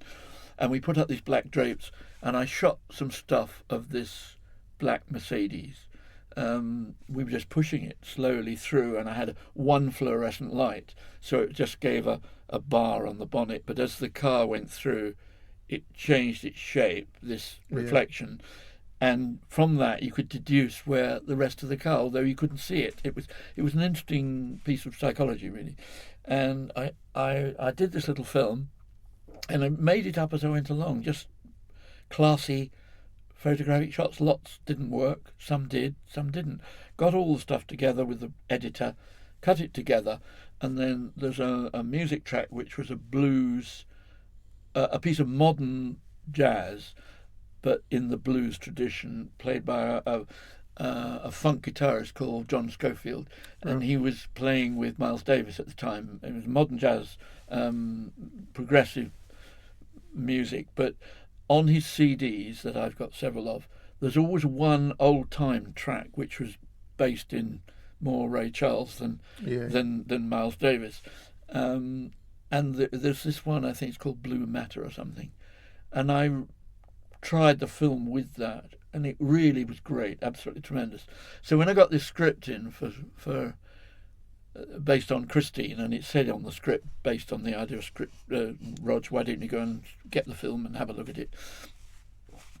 And I thought that it was all crunchy metal, the Christine. It was brutal and horrible, and it reminded me of accidents and damage that can happen to people in accidents. And I thought, really, that it may be I'm not into horror movies anyway, so I didn't think it was right. Anyway, I said, take a look at this, and sent along the Mercedes film, and it obviously made an impression.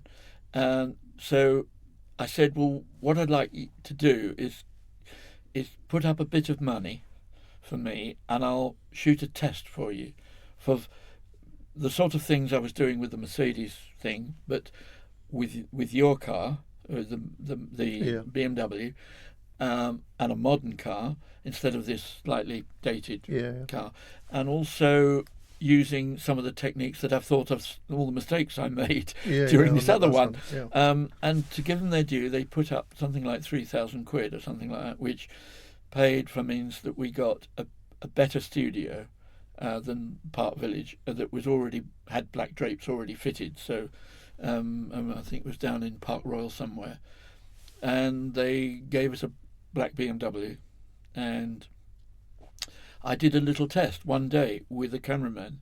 No, actually, I didn't have a cameraman. I did it myself, and we did the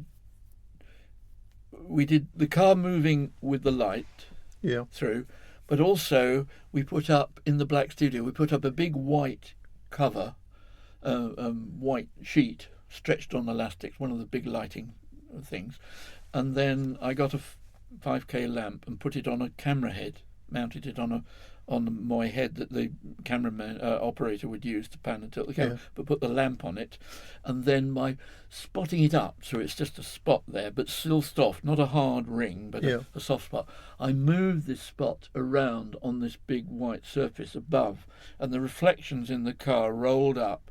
The car was sitting there, and we did like the back over the boot, and then some of the door, and several. And I did quite a lot of that. And there was some other techniques I tried. I can't remember. We did some vacuum formings. We had the wheel, and we stretched thin plastic, black shiny plastic, the sort of Vivienne Westwood fetish boots, shiny, that stretched over the wheel, and then put it in a box and sealed it all up, and then we sucked the air out, and it all went in onto the spokes of the wheel, and suddenly took on the shape of the wheel, and then we took it off, and just shot the wheel on its own, and then did a dissolve between the two, and then we tried an oval wipe, one of the old-fashioned wipes used to have on films with a wipe that went across and up and down, all of which the labs used to do, but on video you usually got a box to do it, and we did this circle getting out, so the vac-formed one in black shiny plastic suddenly was revealed with a very soft edge by the real wheel with the BMW badge in the middle appearing. And I showed odd bits of this to the agency, and they went for it and said, let's do that. And the Christine thing was forgotten about. And we did this. We shot a lot of other scenes, which at the end of the film, it sort of came out of the works as a finished car, which got dumped. I did it at. It came up. There was like a factory building with an underground car park, and the car came up like into your face and came at you, and it was quite dramatic and wonderful. But it almost like it came from a different film. It was from a go-getting driving film, whereas this was all. It was all moody stuff, and then as well as that, it was at the beginning of the video revolution. When I say revolution, people had used video as just up to that time, sort of just for doing a few effects. It was great. You can do dissolves and mixes. You don't have to go off to the labs. Oh, dead easy. We can do a mix. But nobody had ever really used it. And it was on Henry or Harry. I can't remember one of the early Quantel video machines at Frame Store.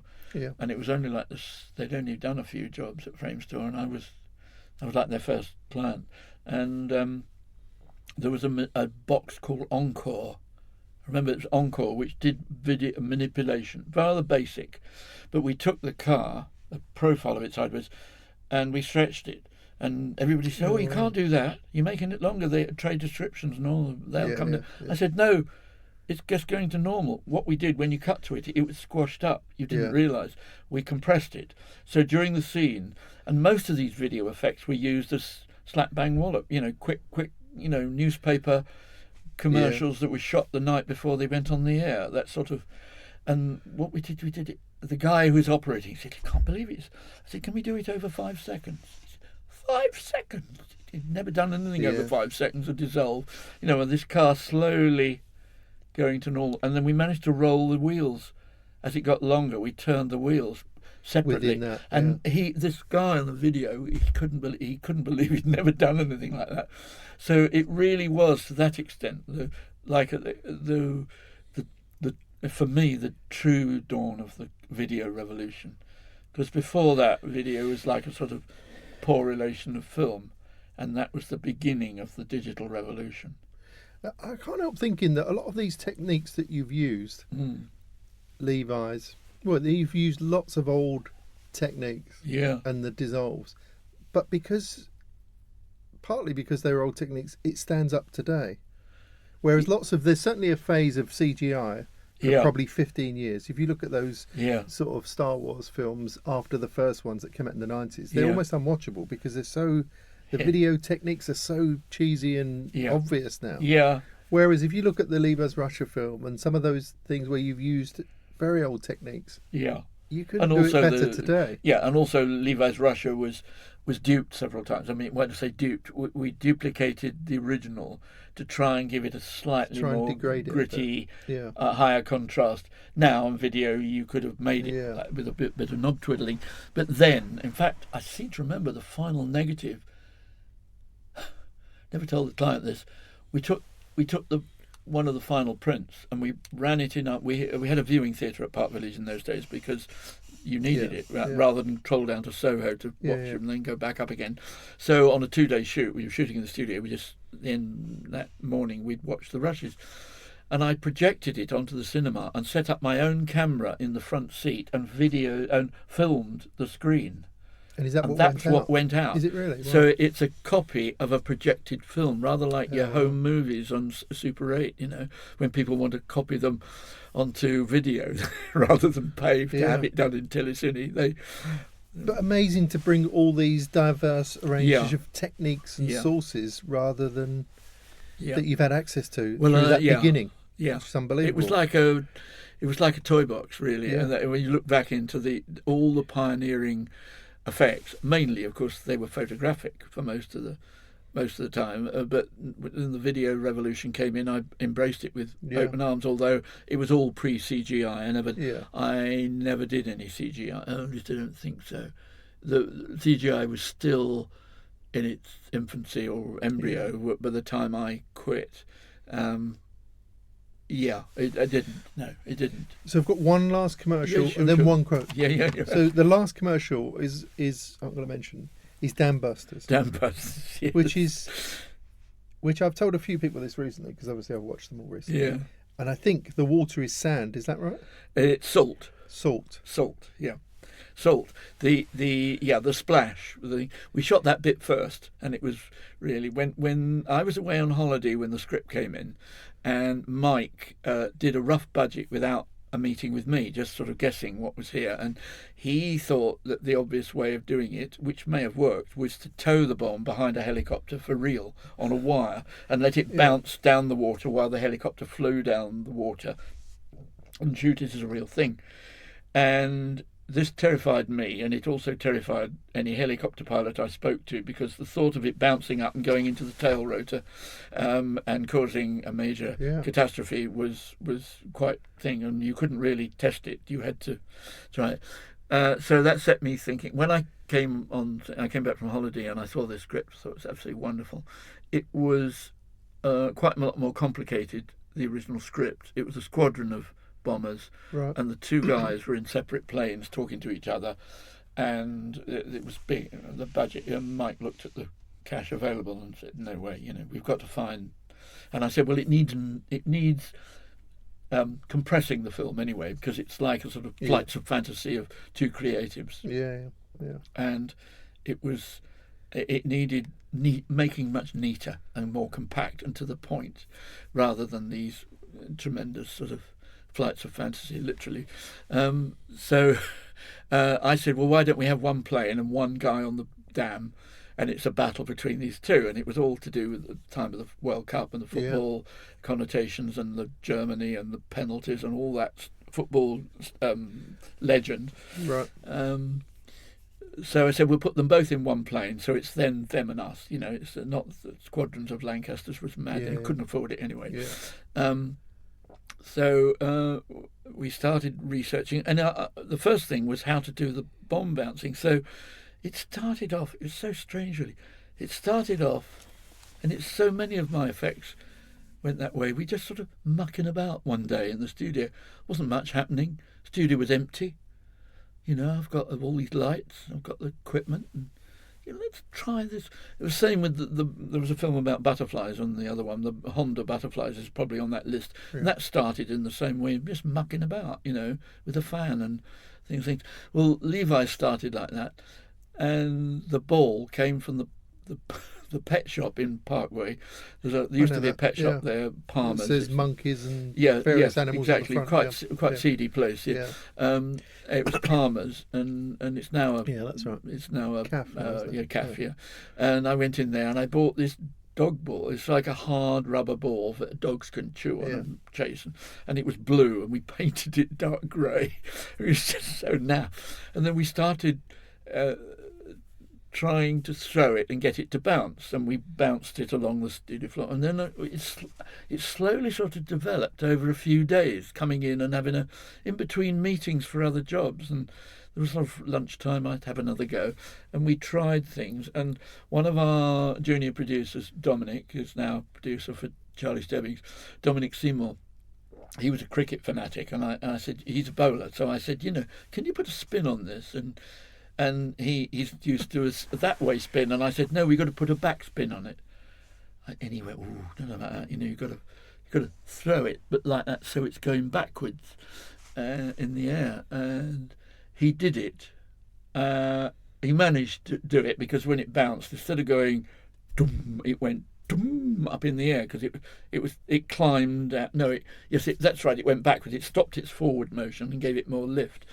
And I thought, that's maybe. So it bounced it up higher. Yes, it bounced up higher, but it meant that the friction with the ground, and then because I'd used salt a lot for water in the past. I'd done jobs where waterfall. I did a stylized waterfall in a studio, like a Angel Falls that you get in North America or in Norway, where it comes down from 1,000-foot drop.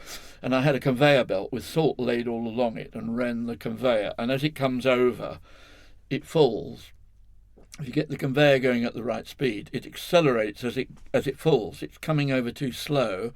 So it's solid at the top, and then as it falls, it spreads out and starts to get in the sort of phasing with the camera shutter, which is very like real waterfalls. How did you know that? How did you know salt would mucking about. It came about because many years ago, shooting special effects for Perkins and Partners, or Strike Fletcher Perkins, as they were when I was doing it, I had to do an avalanche for a commercial for some job for John Perkins, and I got a conveyor, and it was white powder and salt and stuff coming over with lumps of polystyrene, and it was all coming down, and I built a model mountainside out of chicken wire, and because that's what I did, and it all came down, and it was fine. It was a bit naff because it was very, very low budget stuff, and it was like a little cabin that gets buried in the thing for some comedy thing. But looking at the footage, I realised that it looked quite like snow, and cut into the rest of the film, it was fine. But it looked so like water coming over off the conveyor belt, the bit that wasn't in frame. Yeah.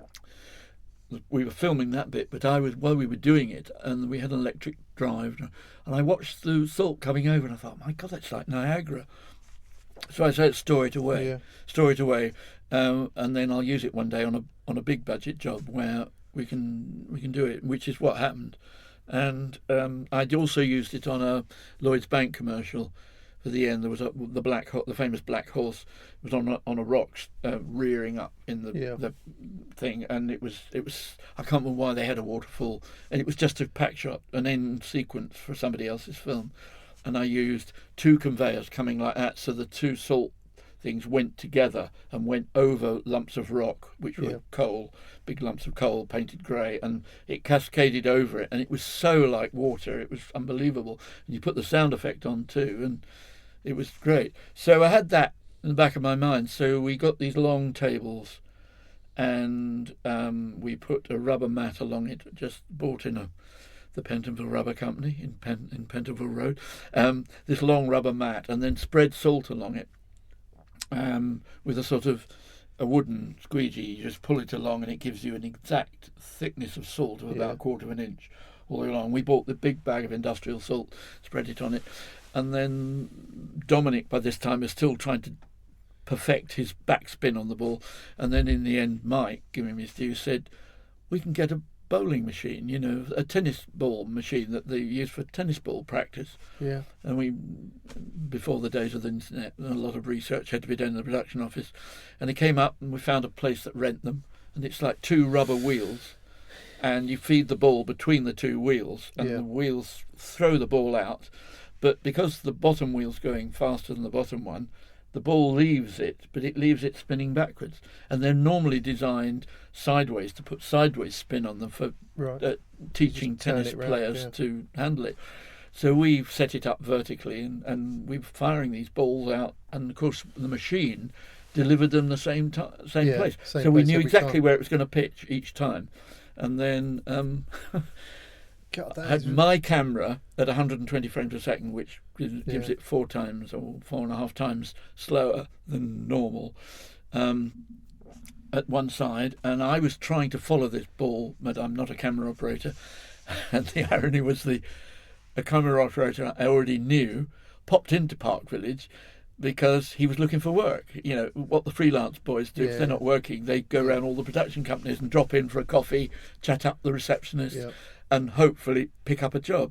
And that's what he was doing. And because he came in, and I said, John, sit down, follow that ball. And he did it, and of course he was pretty good. And I think after about 4 takes, he had it. He was managed to know exactly when the ball was going to appear and went with it. And as the ball hit, spinning backwards, it sent this plume of salt up in the air.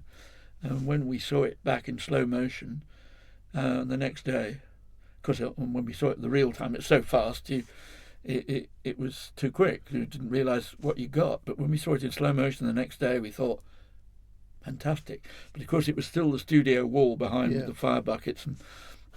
And so we showed it to the agency, who were excited and thought, great. And they showed it to their client, BMW. And of course all he saw was bloody fire buckets and a brick wall. Yeah. What? I paid £3,000 for this, and he was so used to having everything packaged, and presented. Not having to imagine anything. And we said, but what about the technique and the trick? All it needs is packaging now, and that's what happened. And we shot that, and that we then got a scenic artist in, and he painted a background of pine trees and things, and then the real shoot began. We went up to Scotland, shot all the backgrounds with the helicopter. We flew up for the day. Mike said the budget, it was cheaper to hire a plane, put 4 people in it or 5 people in it, fly up to Inverness, get in a helicopter, shoot the backgrounds, get in the plane, come back. It was cheaper than taking the train with all the crew, and then trucks and vans and all the things. And it was incredible. I shot all those backgrounds myself. I didn't have a cameraman for that. My cameraman days came back for that. And we shot up off the Great Glen, on the west side of the Great Glen, in a glen there, Glen Gerry, I think it is. And I also did some shots. I landed the helicopter, jumped out with a tripod, and did some pans along the water like that, which was when the plane's flying low over the water. I did several different speeds. It was all a hell of a lick, and the weather was not that good. It wasn't raining, but it was very grey. And we came back, and I was not happy with the material, but it all went in the film and worked out. It was very flat. I wanted dramatic skies, because doing day for night photography, you need sun to make it look like moonlight, like the classic Western where you get. I can't imagine that being made better now, even with computers and everything, because you did it that way, it had the feel of an old film. Well, yeah, which added to the charm of it as well. That. As well as the technique, and well, we used front projection deliberately. I mean, now on video it would have been too good, but with the front projection, the original film, a lot of the scenes were done back projection, all the flying stuff in there in the original film. And I looked at the original film a lot and thought, well, that's for real. They obviously had 3 Lancasters to do that scene, and they're flying out over the Channel and over the French coast. There's a scene and it's obviously sunlight, and they've made it look like moonlight in the real film. But most of the rest of the stuff was all back projection. And of course, I'd already had a training with back projection at Gerry Anderson's, 20 years earlier, practically. And back projection is difficult, and you need all the special equipment. But I went for this system called front projection, which is I don't want to get too technical, but luckily there was a boffin guy at Samuelson's, which was then the main camera hire place, who developed a sort of DIY front projection. I'd done a bit myself, but you have to synchronise the camera and the projector so they're both opening and closing their shutters together. Otherwise, if they're doing that, you don't get any film. You just get black. And like when the one shutter's open, the other one's shut. So you've got to make sure that, and doing that in back projection where the projector's miles away is amazing piece of electronic linking and money and God knows what. But when the projector and the camera are side by side, where they are in front projection, you can have a mechanical link, a flexible drive that keeps the two of them synchronized. And so he was only a young guy, and he developed an old camera and made it into a projector as a sort of exercise in effects. And I'd heard about this guy, and I had a chat with him, and he was very excited. His idea was his contraption was going to be used on a commercial, a proper job, and he was obviously had been lent some money by Samuelson's and was going to have to repay it, was hoping it was going to be rented out. So hopefully I helped a little with his finances. But it was exactly what I wanted. And I'd done my own front projection system, but very crudely. But that had all got scrapped and thrown away on some job years ago. But it means that it's a much more compact system. You can do it in a small studio. With back projection, you need a tunnel and it's a big number. But this was great. So we projected the image onto this screen, which is just like your road signs that reflect the light back at you when you're driving. And your headlights, they reflect. It's the same sort of material, except a bit more efficient. And but it also is slightly grainy, slightly gritty, and of course, in a funny way, instead of being a problem, if it had been on a high-style commercial, it added to the thing. So it was perfect for that, and it worked well. It's brilliant. His equipment stood up to the test. It was a bit touch and go on a couple of occasions, but it worked. And the two guys, they were great, and they entered into the spirit of it when we were doing the last scenes where they came in for when the effects and shots had done them. We had model planes all over the place, and I've still got the Lancaster, one of them still in my workshop, hung up on wires in the ceiling, and we did some on the roof of the studio at Park Village. We did lots in the studio. I did some in daylight, out with a plane circling round when it comes to come round again. That was all done up on the roof. But the two boys came in at the end, and we luckily there again we found bits of Lancasters, real Lancasters. There was a guy down on the south coast somewhere who had the mid-section of a Lancaster. When they built these planes, they built them in different factories, bits in different factories for the war effort, and they all just arrived in one plane. They bolted them all together, and they had an aeroplane. That's the way they were made. So the central cockpit bit, this guy had bought at some aero sales place when they were scrapping them, and he was an aero nutter, some guy who was an enthusiast, like a train spotter and he had this thing, and he used to go around the air shows around the country, and it was all on a trailer. Bit of mid-plane. Yeah, it's just the the cockpit of the Lancaster is a long, thin thing, and they had the navigator and the thing and all the various people in this long thing, and the pilot and co-pilot up the front. And he had this mid-section, and we went down to, I think it was Leon Solent, somewhere near Southampton, and it was in his back garden with a sort of tarpaulin over it, on wheels. It was on a trailer, so he used to take it to air shows for people to go and sit in and pretend. And I couldn't believe it. It was like, we've struck gold. It's ridiculous, isn't it? Anyway, we negotiated a price with him, and he was only too pleased. It's amazing you could ever find anyone like that without the internet now. Exactly, yeah. Obviously, I have to say, there was somebody I was unaware of in our production office who happily sat on the phone and probably phoned some old men's squadron somewhere, the Dambuster squadron, and then they get it's one contact, and he goes on and on and on, and then to some air show and entrepreneur and impresario, and finally Hampden and this man, and we had it trucked up to Park Village, and it was in there for a week really. I think we had it in there and did all the cockpit scenes of the two of them, and then the downstairs bit when he's in the bomb aimers thing, that came from Duxford. We went to Duxford the RAF museum at Duxford, where they've got lots of old planes, they had lots of junk bits. They didn't have the cockpit bit, but they had the nose where the bomb aimer was. We just looked at it, and the guy said, "Do you want it? You know, it'll cost you a couple of quid." And we put it on a pickup truck and shipped it into the studio. So they were both real bits of the plane. They weren't done. And there was an epiphany moment for me as well when we were in the bomb aimers bit. We built the sort of bed. They lay on a bed on their tummies with all the instruments they use for measuring the things, and they had all these switches and boxes around it and like that. And I was sort of lying there, trying to get into the feel of it. And right beside me, there was a box with loads of switches on it. It was about that big, and I looked at it and I thought, I can remember my dad buying me one of those in a government surplus shop when I was about 7 or 8. And I had a model stage, a model theatre as a kid, with little torch bulbs and all these switches.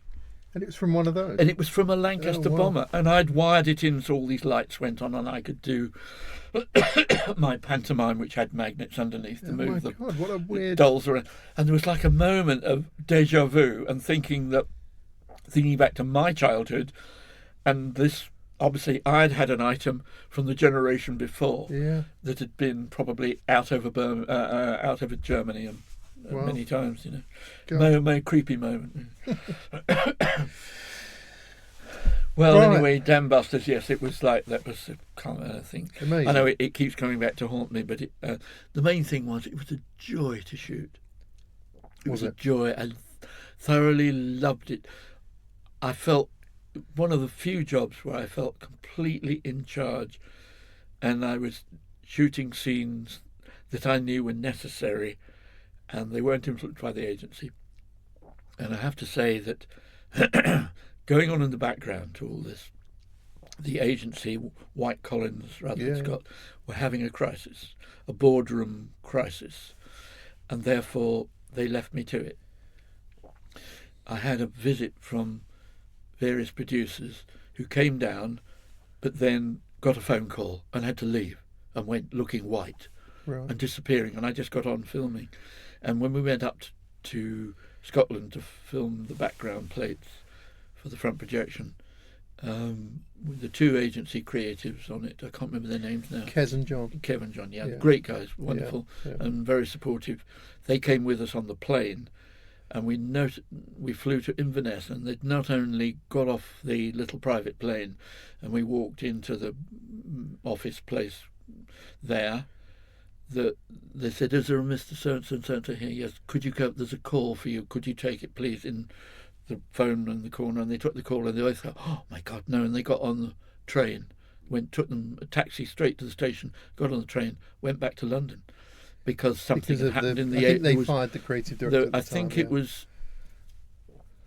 think somebody big on the board, name escapes me, and if I remember it, I don't think I should say it, had walked out and taken some of the staff with him, setting up his own new agency. Oh, okay. And there was nobody left to turn the lights out. And... it was a big wobbler, and I was in the middle of shooting this, but the joy for me is nobody bothered me. There was no, can we do another version for this? Can we do a version for my wife? And that sort of thing. It's funny how these problems end up being for the best, that it gives you the space to do what you do best. Yeah. I think I'm exhausted. I'm not surprised. I did warn you that I do babble on a bit. I'm sorry. You were right. That was amazing. What an amazing story. Oh, so thank you very much. Thank you for letting me vent my memories. There's so many more commercials that I could mention that I won't, because otherwise I'll go on and on. Please don't. I'm not going to. But thank you so much for going through that. That was amazing, Roger. Only too pleased. Only too pleased. Thanks for coming.